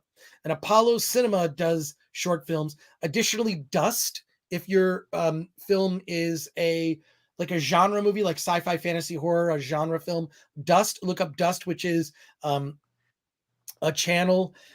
They do a lot of stuff. And then Ryan Landis asks, did you have to get music rights to all the steel guitar songs in the movie? Future Sounds track release, maybe? A lot of the music that we have is by Mike Daly, and he is amazing guy. He let us use his music. So you can actually buy that album. It's called Renaissance. It's kind of a throwback of classical, but very progressive sounds going on too. We got he has jazz, rock, just all types of steel guitars, not just pedal steel. So we used a lot of his stuff. We have some original stuff too. Went down to Nashville and recorded at the Bomb Shelter. We got Cowboy Eddie Long. He played with Hank Jr. He currently plays with Jamie Johnson, but he did a bunch of rock and stuff. Russ Paul, we got to record some original music with, and he's like the go-to guy in Nashville right now. You might not think that you hear pedal steel and pop country these days, but there's like this ambient sound, and that's him stacking delays. He actually had a guitar specially made where he has expression knobs built into the top of it. So instead of, stomping on the pedals of the effects pedals, he can tweak the knobs as he's playing the guitar. And we filmed that, and it's just amazing. It blew me away to see it in real life. I can't wait for people to hear that stuff. More questions. Luke Fox asked, what's your next step in developing your craft as a pedal steel player? Well, that's a good question. Well, I mean, obviously I won't be focusing on the film other than trying to sell it. But yeah, really just pushing myself, doing some more experimental sounds. A lot of the recordings that I do is more with singer-songwriters. So they don't want that honky tonk sound. They want that soundscapes, landscapes. I like to create mood. And if someone's singing a lyric, try to make people visualize it with that. The bending sound of the pedal steel is, I mean, I think it's the best instrument to make emotion with. So, yeah, just developing my own sound. Yeah. Well, Adam Gray comments, Hawaiian steel guitar is straight gangster. That's awesome. It really is. It really is. I went to Hawaii and got a steel guitar lesson, and that's where it all started at, was Hawaii.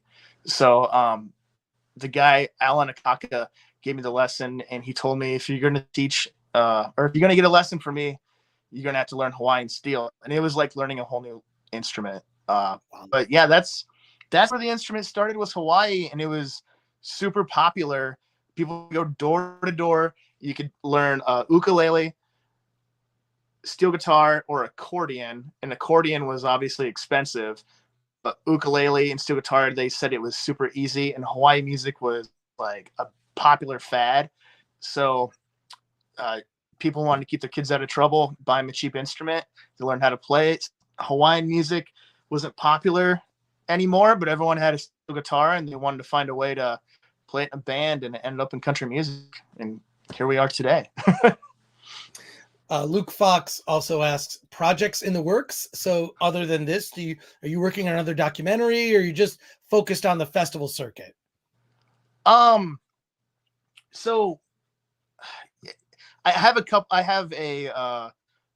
mockumentary in mind that I'm kind of scripting right now. And then I have an idea for a documentary about nonprofits, and basically what it looks like with there's a lot of local organizations more that have a more anarchistic idea, that are helping out their local communities. And I think people feel better about giving the money to that than nonprofit that's going to put their money into promotional materials. So I'm kind of giving that away. It's a lot of things what people think about, but that's an idea. And it's funny, Luke Fox keeps chiming in here. I'm actually working on a project with him right now. So that's great, Luke. You're a plant. That's all right. Yeah. But Nathan, writing lyrics with. What's that? Oh no, sorry. Go ahead. I interrupted you. My apologies. Go right ahead. No, you're fine. Yeah. I'm actually writing lyrics with Luke, and he's singing it, which we're going together as we're calling it Dusty Gene, which was his father's name, Dusty Gene. And yeah, we're working together, but I'm just playing pedal steel. So it's fun in. That's great. Well, I would love to see a comprehensive documentary about nonprofits, just because you hear about so much waste. You know, like the CEO of a nonprofit is getting like hundreds of thousands of dollars, and the money. That's why I'm very suspicious. I'll give a couple bucks to someone just sitting on the street, but giving money to an organization I don't trust. That's just me personally, not an endorsement. Don't necessarily, you follow your own path, but I would rather hand it to a guy. I don't care if he buys a beer or a sandwich, but like, I'd rather give it to a person than an organization, because I don't trust that, 20 cents of that is actually going to go towards the cause that I care about. So I would love probably to see less than that. That'd be a great document. Yeah, exactly. And that would be a great documentary. And I actually think you could raise some money for that. So actually, you have my email, so email me after this, and I might have some sources for you, because there's a pitch God, I'm gonna have to talk to another filmmaker friend of mine who knows about a pitch event where you can pitch and you can get at least some seed funding towards documentaries, Yep. towards a documentary. You can get like, 40, 50 grand just to, at least kick it off, because as you know, I mean, like my day job is Film Threat. My part-time job, my, passion project are, uh, 3 films I'm working on all at once. Don't ever do that. But like, well, one's been in the works for years on and off. Another one I have to finish by July, and then some other projects. But yeah, that would be a great documentary, especially if you could really get into the numbers. I think one of the most revealing documentaries that I've seen in years was, oh my God. And now it's on Netflix. It's the social someone in Dilemma. chat, the social dilemma. Yep. I interviewed the filmmaker of the movie. The Social Dilemma is one of the most watched documentaries in Netflix history. It played Sundance. It's a brilliant doc, and all it did is exposed how social media manipulates our behavior. And knowing that, I mean, the awareness of that is half the battle. If you can just do a doc that exposes nonprofits and shows the actual numbers, because I mean, I have learned just in the indie film world, the money that the people at the top are making for these organizations that are supposedly nonprofit, and they're nonprofit, and I'm going like, how does this person get $300,000 a year to do what? It's a nonprofit corporation. Somebody has to be in charge of it, but unfortunately, they put their kids on the board. They pay their kids. They want to build a resume and jump on to the next one. It's a whole thing. And honestly, a lot of the research I've been doing is rich people had insurance, but a lot of people joined a lot of clubs and fraternities. If you've ever heard of the Oddfellows or the Masons, people joined those so that way they knew they would be able to be buried in a cemetery, or if they passed away, their widows and orphans would be taken care of. And that was kind of the first nonprofit when you think of it, and it was local. When you give organization, it's going to be used locally. And I don't want to turn the conversation into this. Right. Yeah, I know. I want to stay focused on your current film. Very about like, yeah. Someone else is going to run off with the idea. No, exactly. Let's put a kibosh on that for a moment. But Nathan Emerson, thank you so much for joining us on the Film Threat podcast here tonight. Our special edition, Hollywood on the Rocks. His film, for everyone in the chat, everyone watching, you're watching it now or later, That Thing, That Sound, about the steel guitar, a brilliant documentary. It will inspire you. See it at a film festival, and coming soon in some form to you. So look that up. Nathan, thank you for joining us on the Film Threat podcast. It's been a pleasure talking to you today. You got a lot of love here in the chat. A lot of love. Awesome. People are very, very happy that you've wait. Someone need final comment here from Sullen Girl says, I've always wondered how drinking beer from a boot helps your steel playing. So there you go. Okay, I don't know who Sullen Girl is, but when I played in a band, they used to I take off my boots when I play steel so I can feel the pedals, and my bass player used to drink a beer out of my boot. I never drank beer out of my boot, but I always had a soggy boot at the end of the show. So yeah, that was the thing. And people are just saying melodic method. Best of luck on the doc. All strength to you, Nathan Perryman. So people, Katie Oaken, stoked for this.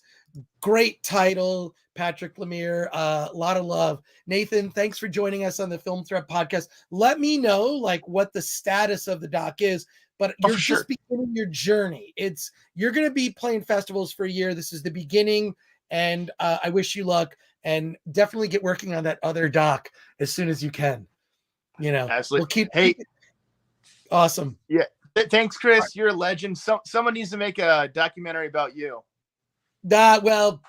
Someday. Thank you, Nathan. Take care. Email me and I'll talk to you soon. For sure. Take care. Thank you. Bye. Bye. What a great guy. That was awesome. Thank you, everybody. Thank you, everyone here in the chat. And I don't know. Wow, it's just been a blast hanging out. We're not done though, because I still have a couple of these Kirkland brand hard seltzers. I don't know what happened to Alan. I assume he's in line for the movie. I'm gonna see if Alan is gonna come back. Let me text him if you don't mind. I'm gonna text Alan and find out like where that dude is. He's probably.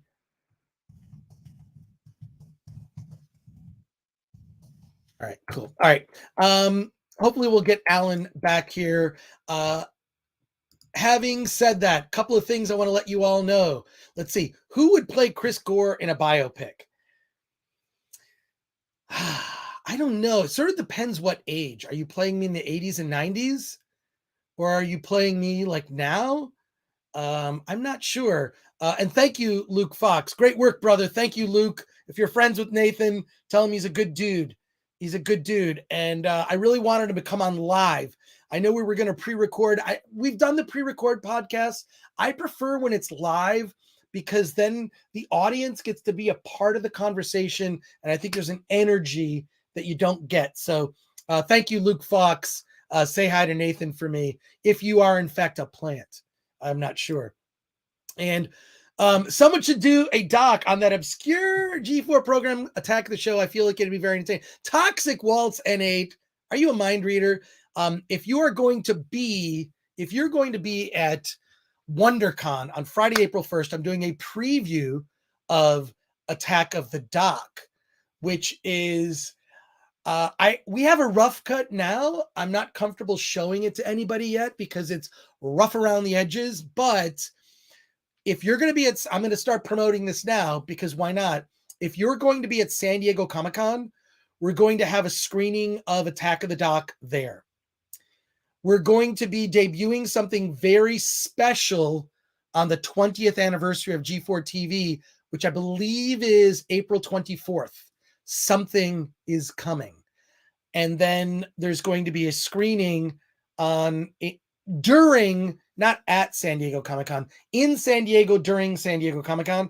And the venue is like, I think it only holds 100 people. So we're going to do more than one screening. And if you just watch the live streams, I'll tell you how to get tickets. So there you go. Probably going to be free. I don't want to. Yeah. So there you go. Yeah. John Cena as Chris Gore. That totally makes sense. Ryan Landis. Like that makes a lot of sense. Solomon Thornton says best advice for filmmaking, Chris. Oh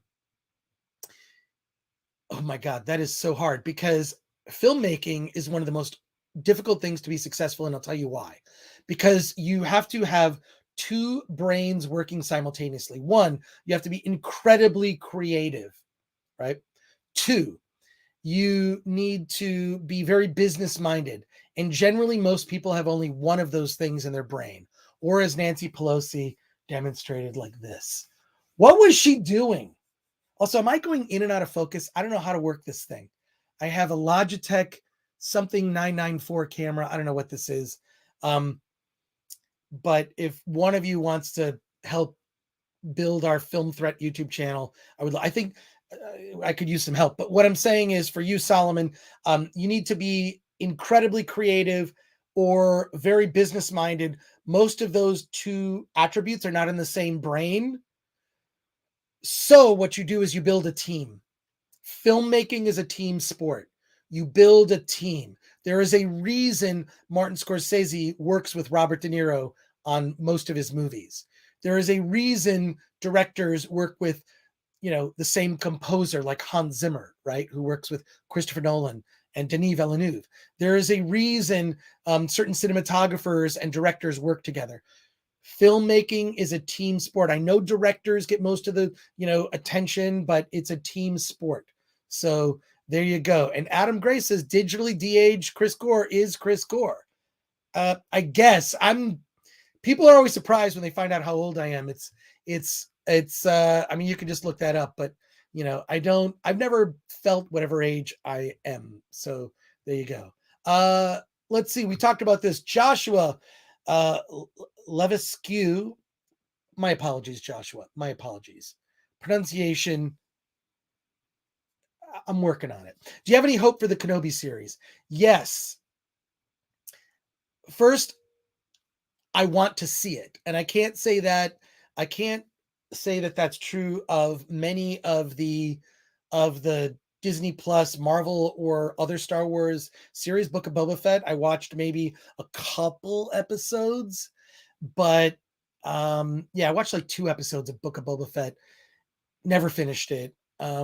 Didn't watch Hawkeye. Watched the beginning of Falcon and Winter Soldier. I love Anthony Mackie, but I feel like it sort of went off the rails for me. Hey, wait, super chat. Rave Girl for $1.99 says, "Hey Chris, loving this channel." Thank you, Rave Girl. I hope you'll be back. I hope you will enjoy we do a live stream Friday mornings, 9 a.m. to 11 a.m. ish. We talk about whatever movies are opening that weekend. And additionally, we do a late night live stream on Wednesdays, which you are currently watching. So there you go. Patrick Lemire, Thelma Schoonmaker. Yes, absolutely. That is a person that Scorsese loves to work with. So there you go. People are casting the film. Do you realize that there is I wonder if I can share screen and show this. I wonder if I can, give me a minute. I'm going to find the Film Threat. There is a Film Threat documentary in the works, and it's called, you may not even know about this, called Film Threat Sucks. And we did a teaser trailer years ago, which kind of helped us with a Kickstarter that helped bring back it's so funny. I can't even find the trailer. You know what? It must be, you know what it is? It's got to be hidden. I think I ghosted on it. But all right, I think I can find it. Hold. Where's Alan? Where's Alan when I need him? I am going to paste the trailer in the private chat. It's on my personal channel, which I do not use. It is unlisted. This is my personal channel. I never use this. So I am going to just put it in the chat, and you can look at it later, or maybe we can watch it. How meta would that be if I did a react video to a reaction video to the trailer that's about Film Threat? Somebody asks real quick, what's the story with Ain't It Cool? What happened to that site? Toxic Waltz N8, I don't know. Did something happen? Does it no longer exist? Is ain'titcool.com not around? That's weird. Hey, is Alan back? Alan, where are you? All right, Alan, if you could come back. All right, Alan, please try to come back. Oh, he's gone. What happened with Ain't It Cool? We had kind of a rivalry in the late 90s and got into a kerfuffle that blew up, a kind of a very public fight that blew up in the trades. I'm kind of embarrassed about it now. And I, think that Harry's the ultimate film nerd. I don't know what happened to the site, but I do know that there's a podcast about the rise and fall of Ain't It Cool, and they've asked me to do an interview, and I'm not sure if I'm going to do it. So there you go. I don't know. Let's see. Alan is back. Let's do a check-in on Alan, who's at the LA premiere of Everything Everywhere All at Once. Alan, Hey. what are you doing? Hey, what's going on, Alan? I got my tickets. My car's parked. People are rolling in. The limos are. I feel like I'm on television. Look, all the limos. That's the report. Where's Michelle Yeoh? Yeah. Come on, Alan. Everyone's in masks. When you go inside, you have to be on a mask. So I'm trying to figure out who's who. There's just no way. I would not be happy. I wouldn't care. So, and it's not, I'm not a mask hole. Like, if you want to wear a mask and you feel comfortable, like you should. I have 80% lung capacity because I had a really terrible pneumonia like 15 years ago. So, and I still don't wear a mask, but it's also, I believe it's personal choice. Personal choice. Yeah, so when you go in, you have to wear a mask. Yeah, although they did give us a concession ticket, so if I eat real slow, I won't have to wear the mask the entire time. Oh, I am such a slow eater. I am such a slow eater. So, so all right. Well, this is exciting. Now, did you know the runtime was 2 hours and 20 minutes before you? I did not. I did not. I am so not into 2-hour movies. Is there a Q&A after? Because I love like post-screening Q&As. Love them. I would hope so. I know there's a rooftop party that I'm not going to. So Really? Can I go as Alan Ing? no, unfortunately, I'm not on that list. So You're not on the post-screening list. Ah, dang. Yeah. Are you using a selfie stick, Alan? no, I've got my arm up. You have really large I'm arms. doing the arm thing. Dang, I'm good. I'm a very lanky Asian. Ah, there you go. Now, can you get closer to kind of show us the action? Yeah. Like, Okay. get Let me. close to the theater. Okay. Hold on. Yeah. All right. So, by the way, chat, Alan is at the LA premiere of Everything Everywhere All at Once, starring Michelle Yeoh. He got invited to the premiere. Thank you. I don't know why they chose Alan over me.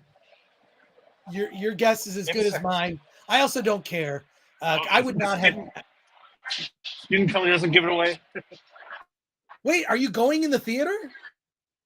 Okay. Here we go. Okay, cool. No, wait. Yeah. Where's the? All right, cool. Well, are the stars? Are the limos Let's see. pulling up? Can I turn this around?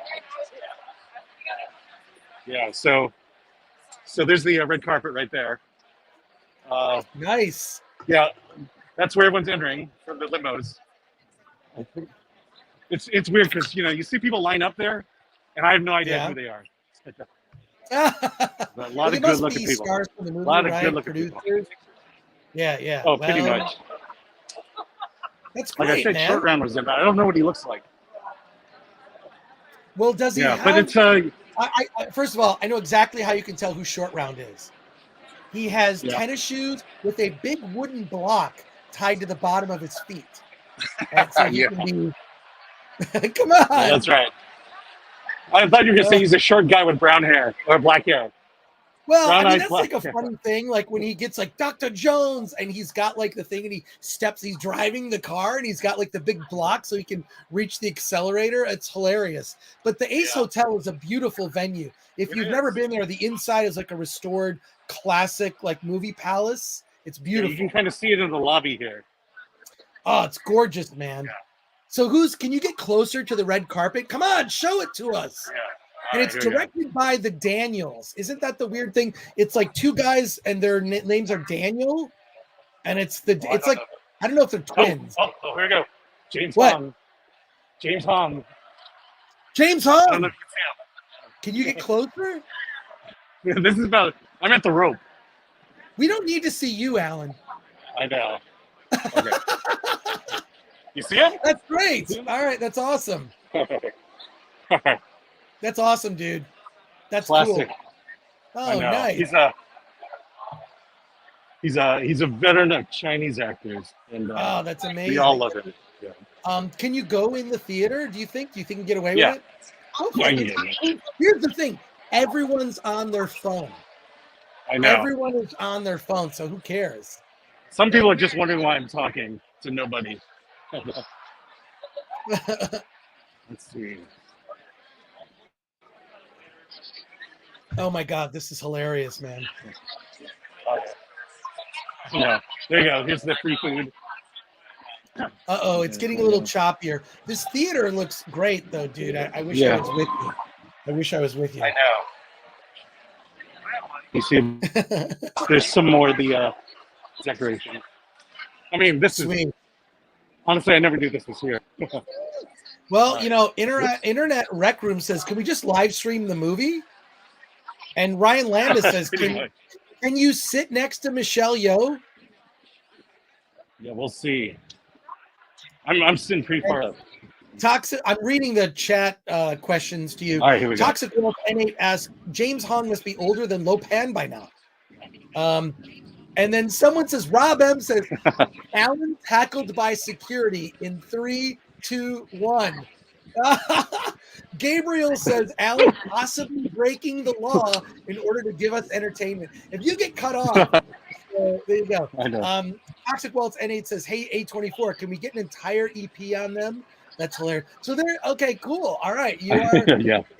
because you were telling me, like, oh, I There you can't, go. I can't. Because you told me earlier this week, you're like, I can't do the live stream on Wednesday. And I'm like, why can't you? Well, I'm going to the premiere of Everything Everywhere All at Once. So there you go. Look, Alan getting all this love in the chat. Nate D says, Alan. I Yeah, like there we this guy." go. There you go. Nice. Love it, man. That's cool. I know this. Joshua Leviske. Joshua, I will pronounce your name correctly one day, but today is not that day. Wow, nice theater, says Joshua.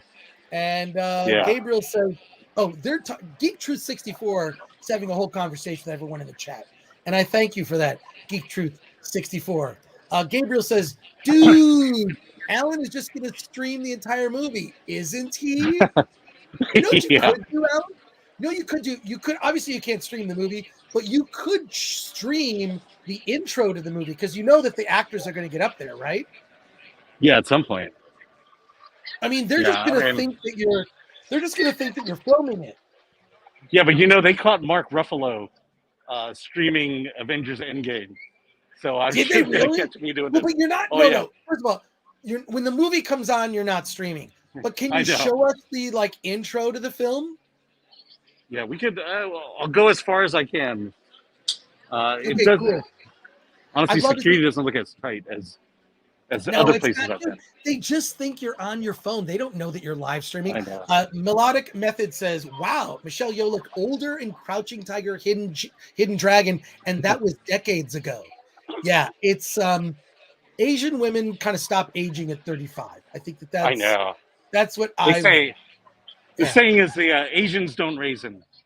Asians don't raisin. Okay. Yeah, we don't. Anything that could be potentially mildly racist, you can say those things, Alan. I won't. No. Oh, But- believe me. Yeah, there you go. Solomon Thornton says, tell Michelle I said hey. Okay, so just remember. I'll do that. When I talk to her, I'll do that. Hey. Who said that? And then let's see. Shell Damage says, "Oh, never was live at the Oscars. Greets the Germany. I don't know what that's in. It's Joshua says it's pronounced Levesque, but any pronunciation is fine. Levesque. All right, Levesque. You must be. I don't know. That sounds very French Canadian to me. Levesque. Sounds like it. You know what it sounds Triple like? H. Joshua, you know what it sounds like? A hockey player. Definitely. Goal! It sounds like Levesque goal. Wait, Levesque, are you Canadian hockey player? Well, that's a wrestler name too. Well, there you go. Yeah. And He's then married Ryan to a says, McMahon. if they ask what you're doing with your phone, just say, "Shh, I'm TikToking." Alan does. Wait a sec. Alan actually does have a TikTok. Alan has a TikTok. What's your TikTok? Yeah, it's pretty lame. It's Arthur Farty. Arthur? It's a lame name going along with the lame channel. Everyone now watching, write it down or go, like, you can multitask. Go to your TikTok and follow Arthur Farty right now. That's Alan's TikTok, which was voted last year's worst TikTok of 2021. Yeah. I think the last thing on there is Steven Sondheim. So you're on there. Joshua says, yes, half French. I knew it, Joshua. I knew it. Nate D says, Alan coming through hard. This is great, man. Hey, also, Alan, can you talk to everybody? Can you see the chat on your phone? It's super small. I'm on my iPhone, so I don't see it. I can't read it, really. Oh, wait. A Toxic Waltz N8 says, the Daniels' previous collab was Swiss Army Man, which was a great film with Paul Daniels, by the way. A film that begins with a funny fart and ends with a sad fart. I look forward to anything either one of them are involved with. Yeah, Toxic Waltz, and I knew it was something. Yes. So thank you for bringing that up. Toxic Waltz N8. And look at this, Geek Truth 64. Alan reporting live on location from the screening of a movie that isn't a reboot, sequel, or adaptation. I know. Oh How my did this God. get made? How did Thank this you. get made? So The only there you the go. only downside, it's a multiverse story. So Well, get ready. I think that people are going to be tired of multiverse movies. Wait, I know because you got I'm getting there. this movie, which I'm really looking forward to this, because this is the way to do a multiverse movie, is like this. Then there's Doctor Strange, and then 1 year after that, we're going to get The Flash, Oh, which is dear going God. to kill the Snyderverse in 2020, summer 2023. DC moved their whole schedule. So there you go. Adam Gray has some advice for you, Alan. Friends don't let friends TikTok. Nate D says I know. this is Well, awesome. if you look at my content, you'll know why I don't do TikTok. Well, hey, Alan, can you take over while I have to run? Okay, folks. I got to run to the bathroom. I actually have to run to the bathroom. So Alan is gonna take over. Yeah. Alan's Let's gonna see. take Maybe over. I'll be I'm back. wondering if I'll be back. Alan, I'm just it's all checking if I you. can see chat. I got it. Okay, Alan, I'm gonna put you full screen. I'll be back. Give me like Uh-huh. 2 minutes. 2 minutes. Okay. 2 minutes, folks. Okay. Hey. Okay. So unfortunately, I cannot see the chat, so I don't know what you're saying. I'll just stay here just so I'm incognito. But yeah, I've been looking forward to this movie for a very long time. Supposed to be playing at South by Southwest. We were supposed to be there. We weren't there.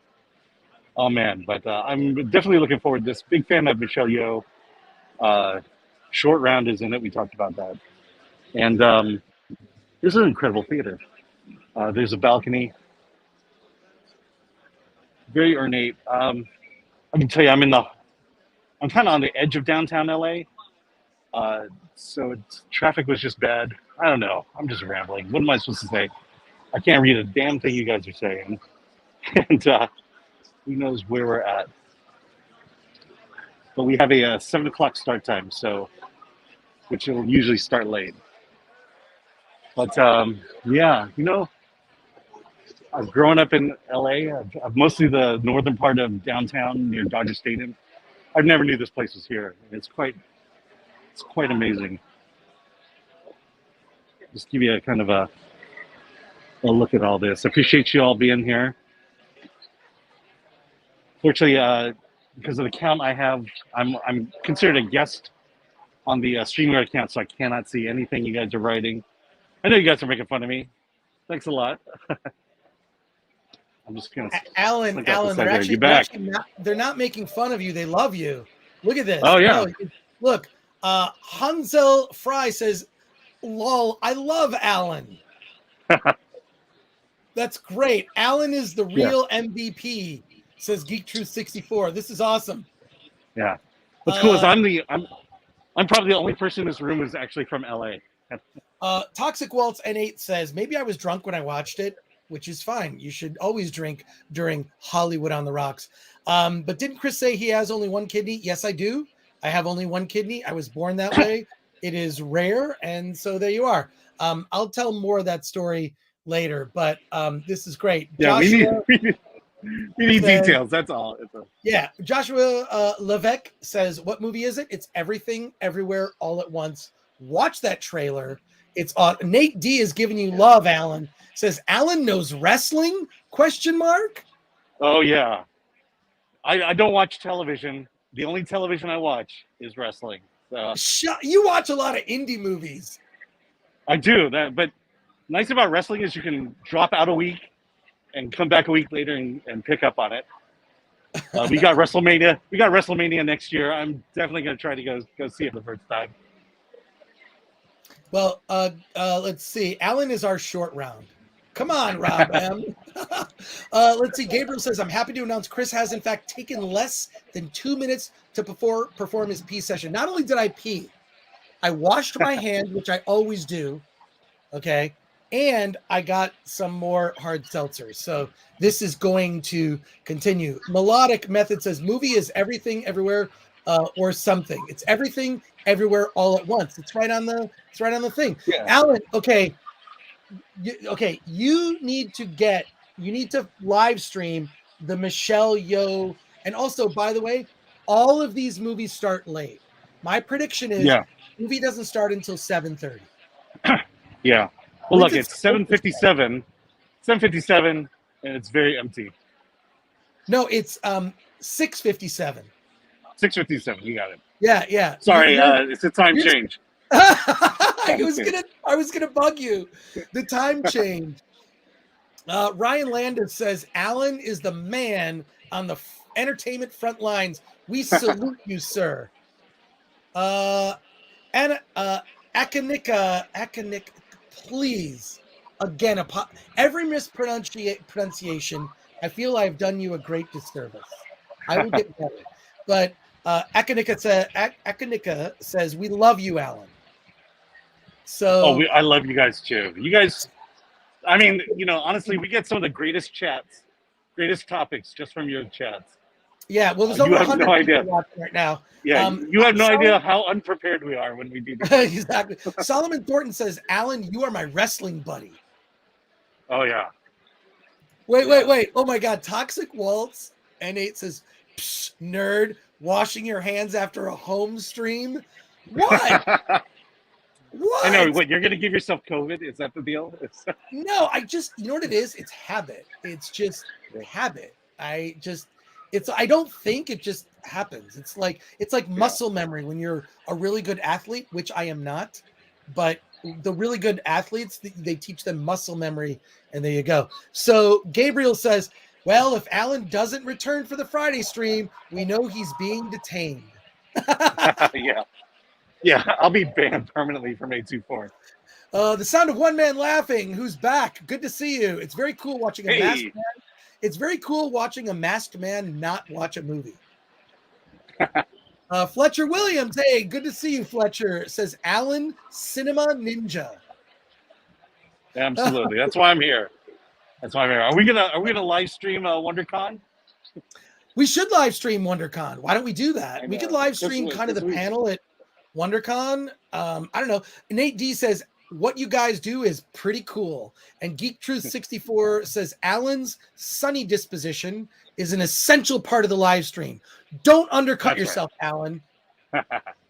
Don't undercut yourself, Alan. So there you go. Yes. And Sound of One Man Laughing says, love to Film Threat and Alan, and I guess Chris too. Well, hey, if you're going to be at WonderCon, hit us up. We're there.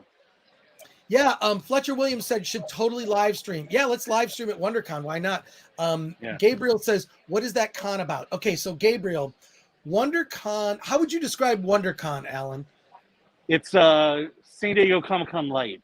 I mean, literally, it's from San Diego Comic-Con, and it's in Orange County. I think it used to be in the Bay Area, and then they moved it to Anaheim. Right. Well, but it's pretty much San Diego. Yeah. It's just like smaller. San Diego, but from my understanding, there was a trailer that was released today. They're going to be doing a bunch of presentations. I think it's going to be bigger than we think. I think it's going to be Comic-Con 1.5, or a different version of WonderCon. Solomon Thornton says, which con is better? San Diego, but San Diego is also more difficult to traverse. But we're doing a film threat party and screening. So there you go. Fletcher Williams, they're all saying it. Alan is awesome. And Chris is pretty cool too. So there you go. I will say about WonderCon is another difference is the big studios aren't there. Maybe Warner Brothers will be there. Warner Brothers is usually pretty good, but Disney will have D23 later on in the year, so they won't be there. Marvel and DC, maybe they'll have a small booth, but they definitely won't have a presence there. Gotcha. Ironic. You're doing Dragon Con this year, Chris? I don't know. I want to. Yeah. But they would have to fly me out. Let's see. Toxic Waltz N8. The Northman is what I'm most hype about for in April. Robert Eggers has also earned anything he's involved with an honest look. Love The Lighthouse. By the way, Toxic Waltz N8 and everyone in chat, I requested an interview with Robert Eggers. Would you like us to interview Robert Eggers? So I'm seeing the movie. Did you get invited to the screening of The Northman? I haven't checked my email today, so I'm not sure. Okay, so I am seeing it, and I can't talk about it. I'm seeing it on Monday, April 4th. I'm seeing The Northman. It is my top must-see list. So I'm seeing it on Monday. I can't talk about it until Tuesday night. So maybe we'll move our Hollywood on the Rock stream to Tuesday night instead of Wednesday. Okay. Obviously, you'll get the notification. But I'm trying to get an interview with Robert Eggers, and I want to bring him here so everyone can talk to Robert. Yeah. So now I know I got the press invite. I didn't get the. I don't think I got a screening invite. I did. So my screening invite is for Monday, April 4th. I think they gave you a choice of Monday or Tuesday. Okay. Should I forward it to you, Alan? No, that's all right. I may wait for that one to come to theater. So you'll probably go to like the world premiere. Typical you. Yeah, pretty much. Yeah, that's the cloud I have. Solomon Thornton says it's good to find a channel that has my same love for film culture. Well, thank you. We are all. I mean, I will say this: when it comes to like everyone at Film Threat, the one thing we all have in common, it is the weirdest group when we all hang out because everybody's like so different, but like we're all like big movie nerds. What would you say, Alan? No, absolutely. But definitely, we hit the full spectrum of just taste. I keep thinking about Bobby Lapierre. He watches so much puppet gore that it's just something I need to see. I need to watch that. What's wrong with puppet gore? No, I want to see it. I've never seen it. Yeah. And then Ben Workman says The Witch was incredible, or as I like to call it, The Vavitch, because it looks like two V's. That movie's insane. It's so good. It's such a great slow burn. And Geek True 64, The Northman looks great. Top 10 anticipated for me this year. I mean, it looks so amazing. It's just like I can't tell you. Like, I probably watch that trailer a couple times a week because I'm like, well, lots of things suck these days. Let's be honest. A lot of things suck these days. That is something to look forward to. I meant Eggers, not Eggers. Eggers. Fine. Hey, you're typing. So, are you guys reading any comics at the moment? I'm enjoying Saga. No, I just, you know what I did just get? Actually, I just got, I cannot believe I've never read it. I just got The Long Halloween. So, here, wait. I'll switch for a second, Alan. I just got The Long Halloween. I have never read it. I cannot wait. So, Ryan, that's in my pile. And who publishes that? It's DC. It's DC, man. DC. Okay. DC So Comics. you're a DC guy. You're a DC guy. I'm a Marvel guy. Yes. I gave up on Marvel at the recent Secret Wars. It's like, why are we collapsing the Marvel universe at this point? But wasn't the original Secret Wars basically a way to just sell action figures? I'm not sure about the original. I mean, the original Secret Wars. That was when. That's what I'm saying. That was the black Spider-Man suit. Yeah, the one that turns into Venom. I mean, a lot of cool things came out of that series, and I think that was the first real big crossover of the Secret Wars. Or I'll let you count Contest of Champions. Well, let's get some more comments here. Endelius Music says, I remember having a Film Threat subscription as a wee lad in the 90s. I hope you still have some of those issues.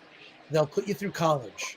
If they're worth something. I've seen some, like, what was I was looking up, like, because some of my books I don't have, and I'm like, oh, I got to buy like a couple of used copies of my books. Then I looked up, and like one of my books that I wrote years ago is like going for stupid money, only because of the rarity, not because it's a good book. But yeah, that's pretty hilarious. Gabriel asks, gotta ask, what the heck was up with the lighthouse?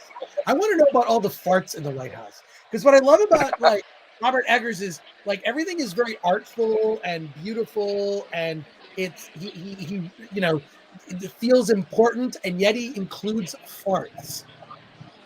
What did you think of The Lighthouse, Alan? No, I didn't see the lighthouse. What?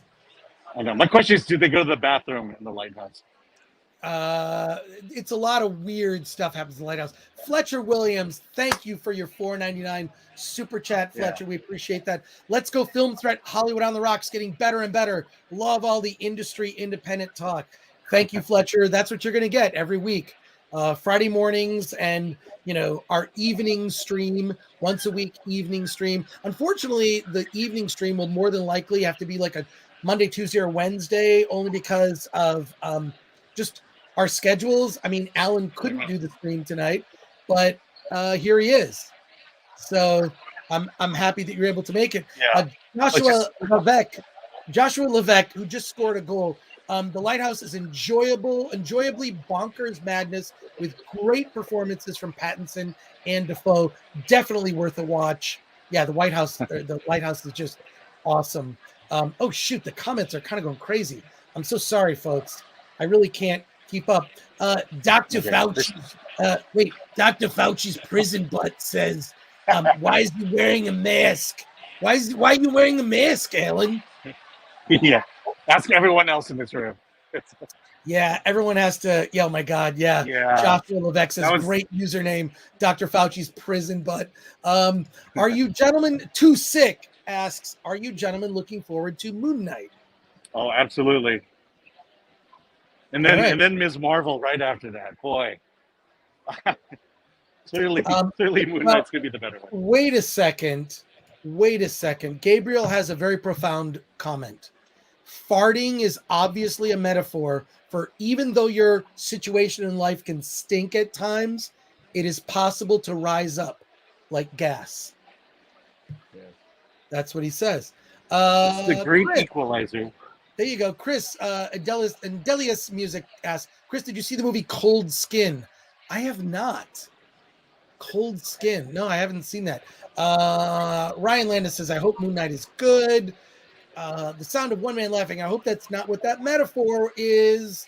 Patrick Lemire says, this is the best Fauci. Yeah, that's the best Fauci account. I just, there you go. Dr. Fauci's prison butt. Oh my God. That's hilarious. So there you go. And then, so Goober says, I didn't know this. Goober says Lighthouse was based on real lighthouse captain journals and strange disappearances. I didn't know that. That makes sense. I love, to me, as much as you can fictionalize and write a story, the best stuff is stuff that's real. So Adam Gray, why is Bane wearing a mask? That's a you question. No, it's Alan's at a film premiere, and has to wear a mask. Mark Perkins says, hail to the chat. Hail Mark Perkins. Yes, hail chat. Thank you. Hail chat. Sound of One Man Laughing. This is great. I'll recommend Old Henry. Old Henry is awesome. I interviewed the director. It's on this YouTube channel. Go to the YouTube channel, search the Film Threat YouTube channel, look up Old Henry. I interviewed the director. Amazing Western that was shot during COVID. That movie is amazing. Stephen Dorff. Which explains why there's only 4 people in that movie. Yeah. And The Green Knight. I have not seen The Green Knight. And Cyrano. Sorry about the last one, guys. Hey, The Sound of One Man Laughing. Don't be ashamed of you. If you like something that maybe we didn't like, who cares? The diversity of opinion is, to me, the best kind of diversity. Wouldn't you say? I don't know. I feel like people say diversity so much these days. It's like something people feel obligated to work into corporate language, to the point where it's just it's so cringe. I don't know. I don't know. I also feel like sometimes we get bullied into liking or not liking something. You know, I mean, we have different feelings about The Last Jedi. And I think it's safer just to say it's a bad movie, Hansel Fry says, Chris does a great Fauci. Well, there you go. I don't know about that. But thank you for that, Hansel Fry. Mark Perkins with a $5 super chat says, "Keep up the good work. Alan is doing the film god's work right now." And Rob M says, "Chris canceled." Actually, technically speaking, they've tried to cancel me a couple times, by the way, including once where you can look this up. It happened in, I think, in 2014 or 2015. There was a panel that we did at WonderCon. I don't know if you remember this, Al. Wait, I don't know that I knew you, but we weren't No, friends then. no, but I certainly read your Twitter feed in those years. Oh And my it's like, God. wow. It was weird. So they tried to cancel. I did a panel at, I think it was WonderCon, where we used to do this thing called fanfic theater. What we would do is take fanfic that we found on the internet, and then we would have actors and comedians act out the fanfic, including volunteers from the audience, and we would laugh, right, at like how crazy the fanfic was. The truth was, we wrote all the fanfic. It was a joke, and people like from Tumblr discovered the description of the panel and tried to cancel me. It's the one and only time that WonderCon has ever canceled a panel. The panel was canceled not because of, like a celebrity couldn't show up, but because of internet outrage. I told them that was a huge mistake to give into the mob. It was WonderCon's decision. We pivoted, and then we basically kind of did a panel anyways. Adrian Curry was on that panel. I wish I recorded it. I don't think I did. John Schnepp was on the panel. It was an amazing panel. But yeah, you can look it up. It made a story in the Hollywood Reporter. It was like basically less than 100 young girls who clearly weren't attending the con that were mad that we were kind of mocking fanfic. So to those people, I say, fuck off. And I say it sincerely. There've been like, a couple of serious attempts to, I guarantee when the Film Threat documentary comes out, I'll definitely get canceled. There'll be an attempt. Yeah. So there you go. Geek Truth. I just got a message about a. I just to say I got a message about a celebrity interview I'll be doing, but not for the live stream, unfortunately. Oh no, who is it? Can you tell us? Oh, we talked. Well, again, pending TV to be determined, but it's Stephen Merchant. Oh, nice. Oh, you got to record it and put it on the chat. He won't do it live. I've asked. So we'll see. Ask. I don't know if he'll do it. Yeah, right, it may be. Yeah, I don't know where it'll show up. Well, Geek Truth 64 says, yeah, diversity of opinion and experience is the only one that truly matters. Yeah. That is the truth. Geek Truth 64. Yeah, like to me, diversity of opinion, like, we have very different, weird people doing stuff for film. I mean that in all the best ways, because I am also kind of weird. So there you go. Dr. Fauci's prison butt says, I'm proud of the fact that I haven't watched a Disney Star Wars product since opening day of The Force Awakens. My headcanon is still pretty clear. So there you go. And Gabriel says, I can see Chris being a target for cancellation, sadly. Props to him for joining awesome streams like Nerdrotics and being so comfortable doing so. And look, there are people that I've watched on YouTube that, I've been a part of, and like, we don't agree on everything 100%, but who freaking cares?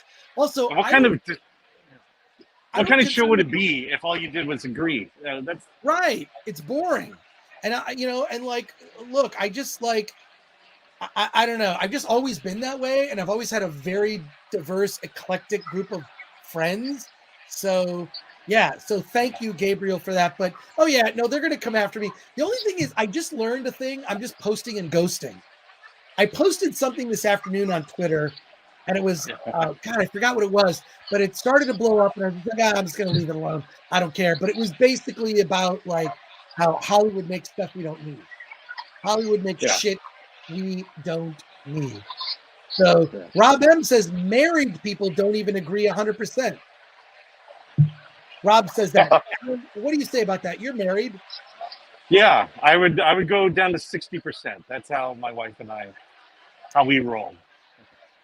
And let's see, we've got, we're getting spammed. That means our channel's successful. Oh, yeah. There's all sorts of porn. There's like porn trying to spam our chat, which I'm going to block it. So give me a second to do that, folks. I don't have a moderator here. I'm blocking that user. We're starting to fill up. Oh, they're starting to fill up. That's good. Yeah. So Melodic Method says a person who gets upset at criticism of their fanfic is exactly the person who should be criticized. Well, here's the thing. We actually didn't make fun of any particular person's fanfic. We pretended it was from the internet. So it was like, Dragon Slayer 69, the user on whatever, like we made it up. The whole thing, it was a joke. But I felt it was so over the top. People would have figured out that it was fake. The problem is that humor requires nuance and humor requires intelligence.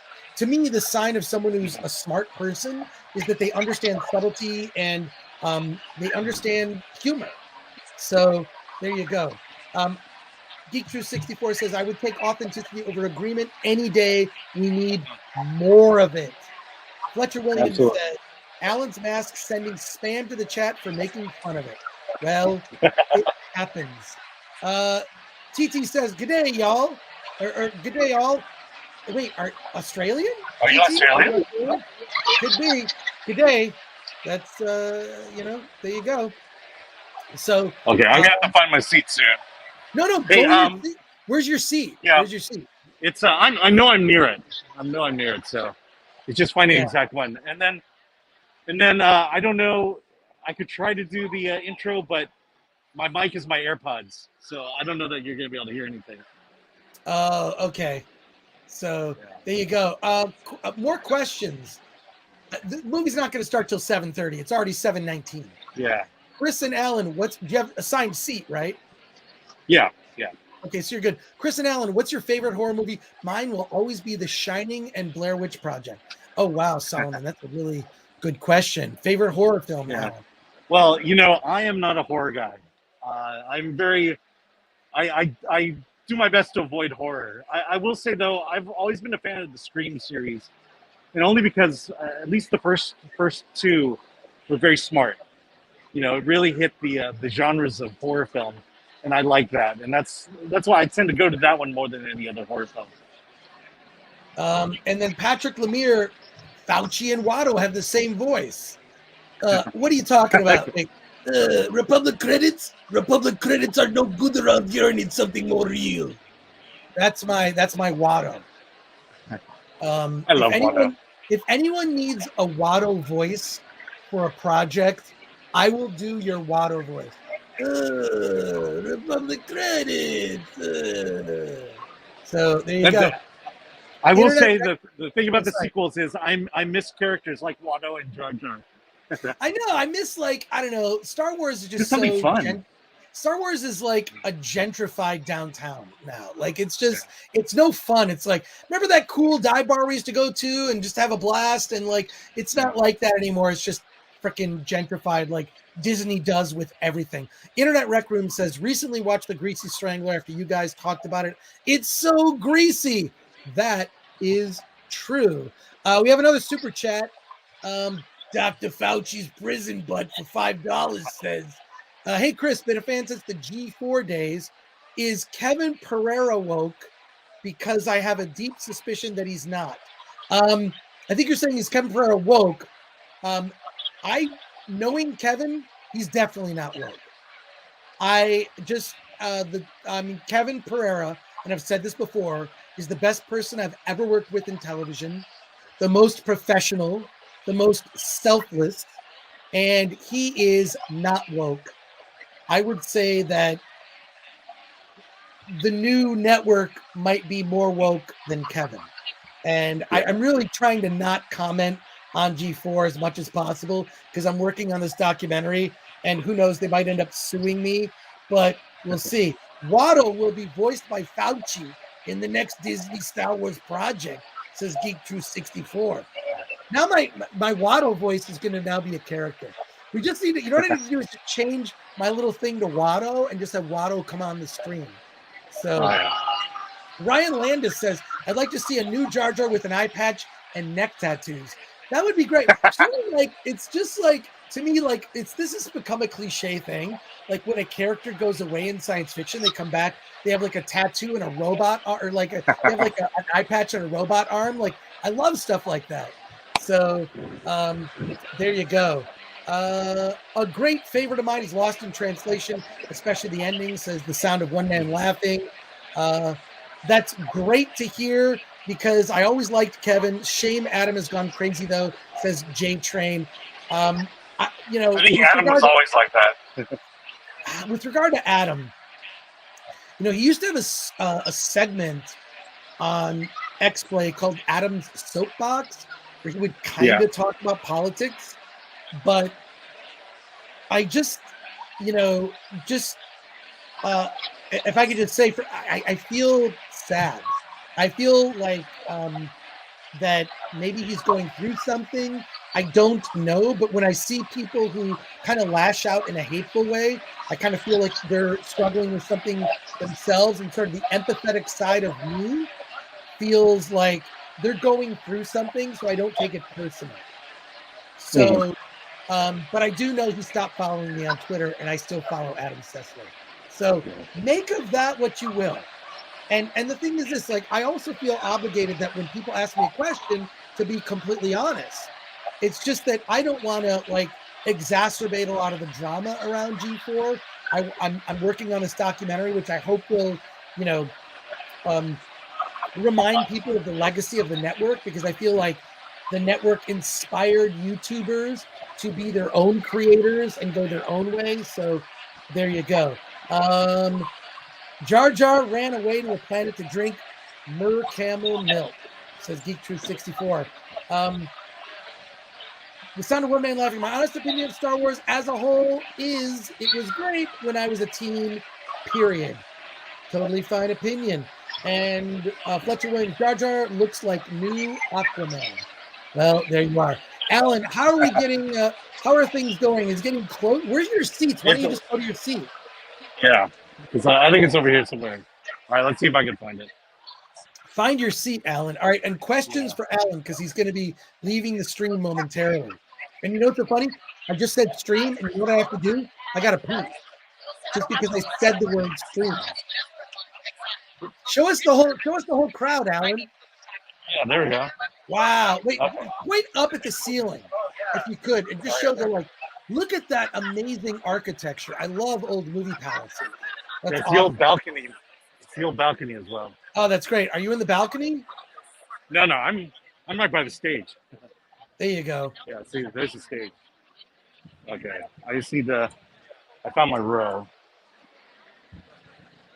Oh my God. Rob M says Disney will have a Binks series, mark my words.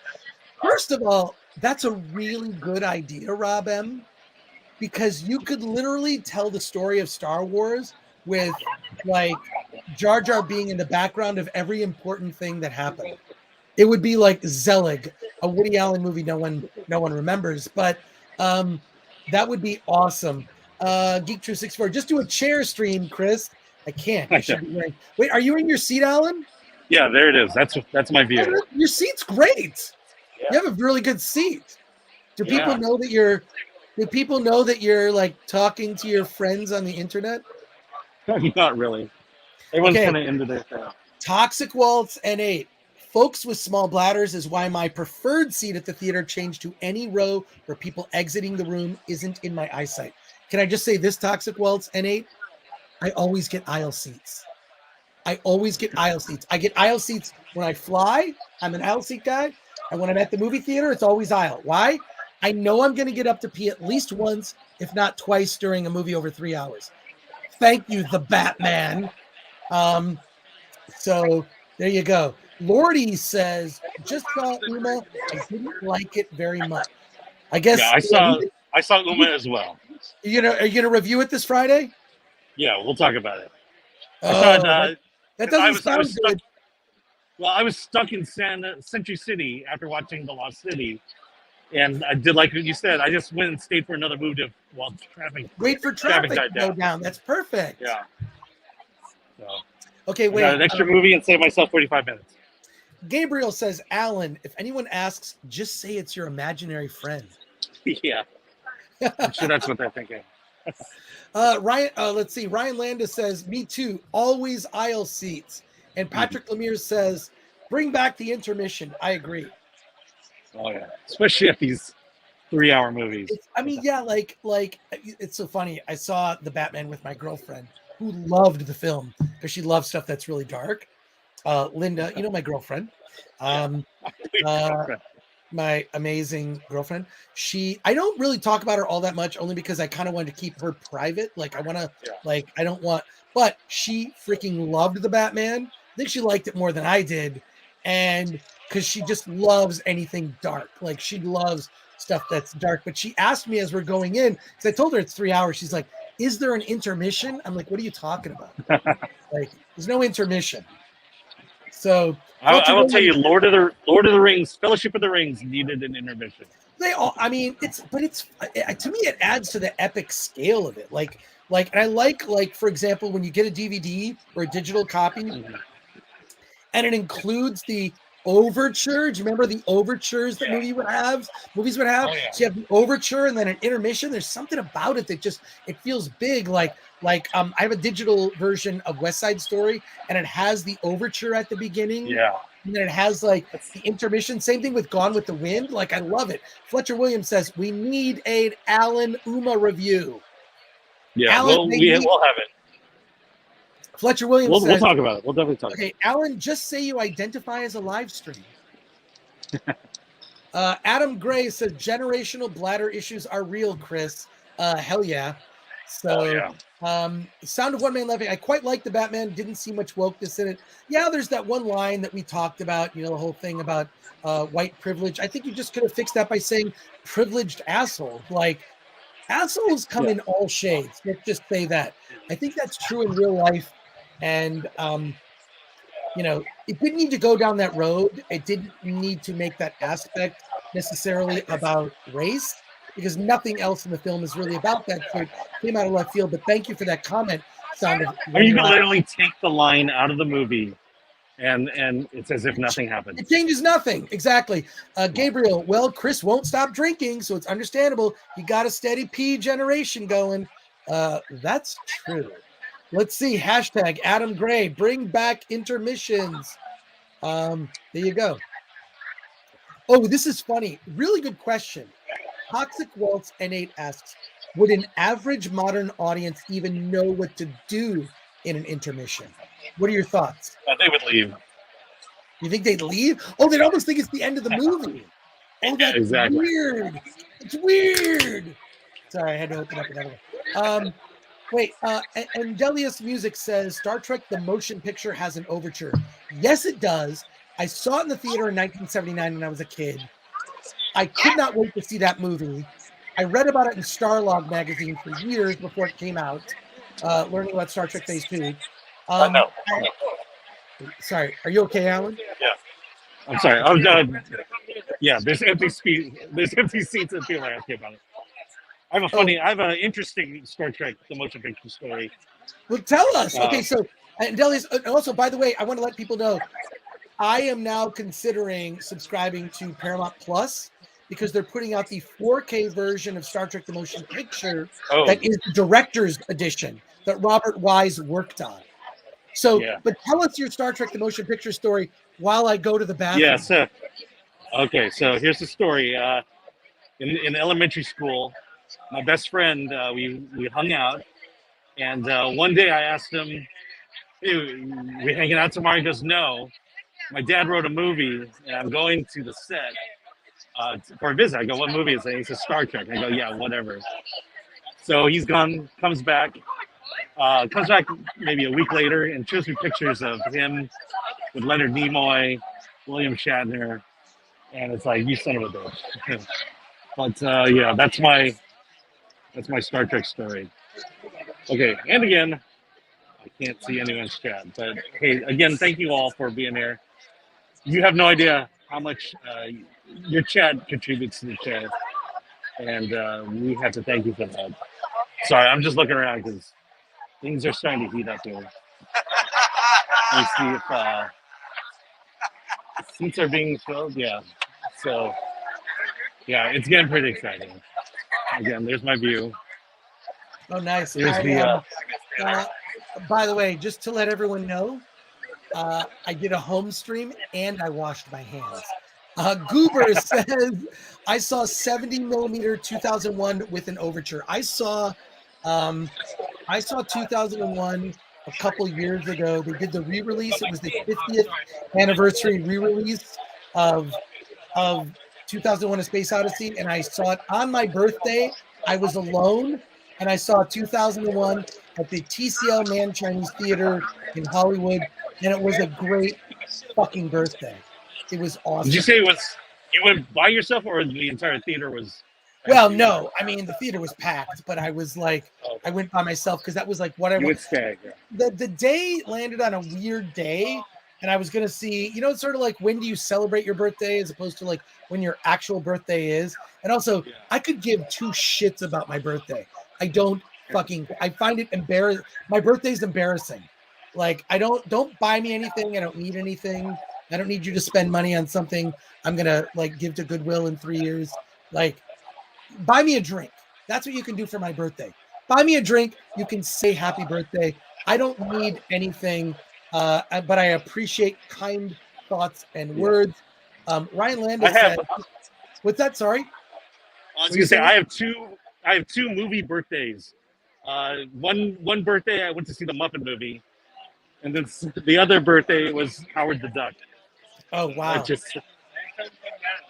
Well, let's see. Ryan Landis says, okay, Chris, time to get a pee bucket under the desk. We'll never know when you're going. Funny. Toxic Waltz N8 says, September 11th birthday? No. September 5th. September 5th, which is Daryl F. Zanuck, a legendary film producer, Hollywood film producer. I share a birthday with him and a couple other famous people too, but I forget. Imagine Blair Witch with an intermission. They would never have to show the last 3 reels, which would be funny. Patrick Lemire says, my wife is really into my birthday and I'm not. It's so annoying. I hear you. Like, sort of like, I actually get embarrassed only because I don't like all the attention on me.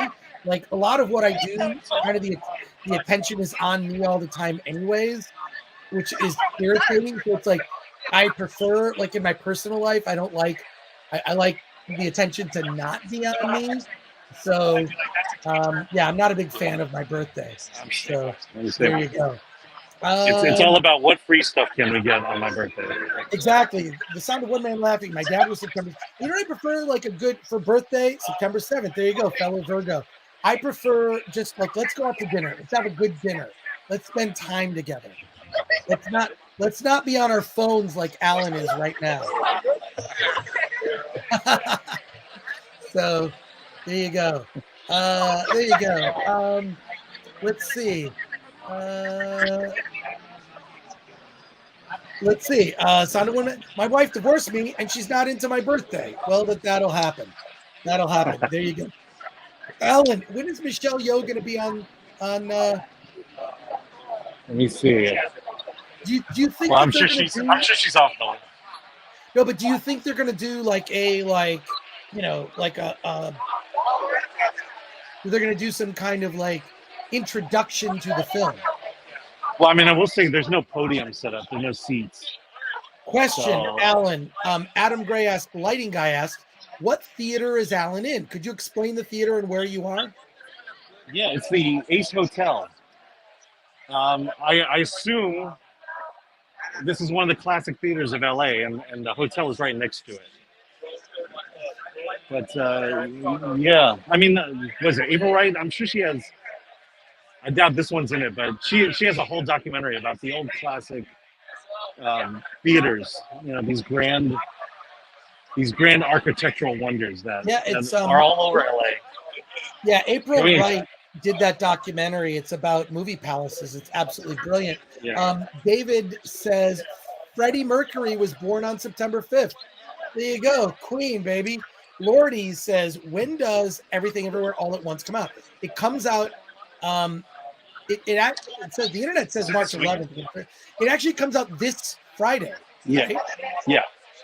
Friday or Thursday, right? That's how things are No. And I'm pretty sure it's wide release. So. Ryan Landis says, on my 21st birthday many, many years ago, we went to a club.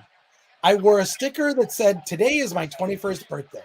I had way too many free drinks that night. I did it again for the next 2 years.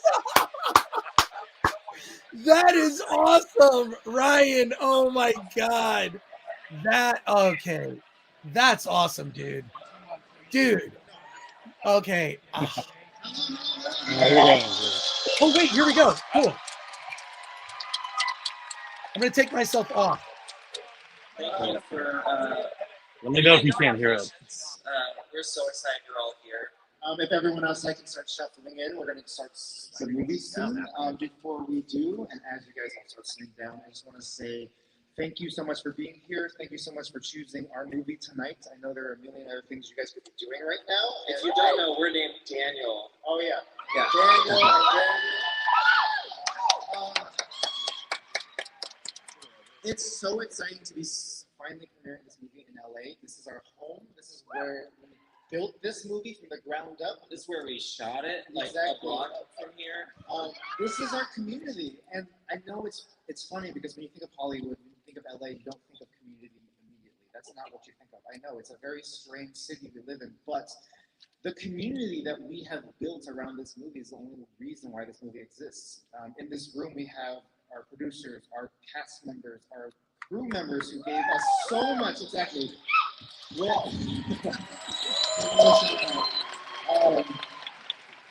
Who gave us 110% every single day. And a movie like this is so ambitious and it would not exist without that kind of passion. But beyond that, the community extends to our family and friends who are here, and a lot of you guys are here right now, who supported us through the ups and downs, watched every rough cut, read every rough draft, which is, many of you are filmmakers, you know how essential that is to the process. And then even beyond that, my nanny's here, Yvonne. Like you, honestly, we would not have been able to make this movie without you watching my son and raising him through the whole process. My in-laws are here. They dropped everything to come over across the country to help us in our times of need. My neighbors are here. Your neighbors are here. Mark, Employees from my favorite Mexican restaurant. exactly. Mark, thank you for being here, for feeding us every single day while we were working and writing and editing. I think my therapist is here. Don't tell me if you come, but thank you for being here. It's probably self-explanatory why they were so important for our movie. But basically, I just want to start with this whole thing by saying, like, this movie is a labor of love, and the community that built this movie is not going to be in the credits. And I just want to say thank you to them right now before we watch the movie. Thank you. But we also have a few more very specific people who wanted to come on stage and say hello. So before we get the movie started, I'm going to invite whoever I see first. This is our dear friend Stephanie Shu. If you love her already, you're going to love her so much more in 2 hours. She's about to break your brain and turn you into a nihilist. Spoiler. We also have our dear friend Keegan.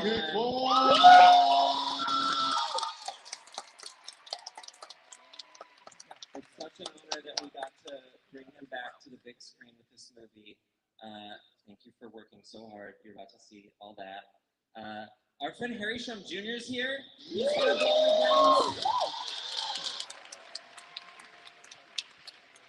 And then two more good friends of ours. First, we have Jamie Lee Curtis. But who's not with her? It's the legend. This is the first time we've been able to bring him to the premiere. James Hong.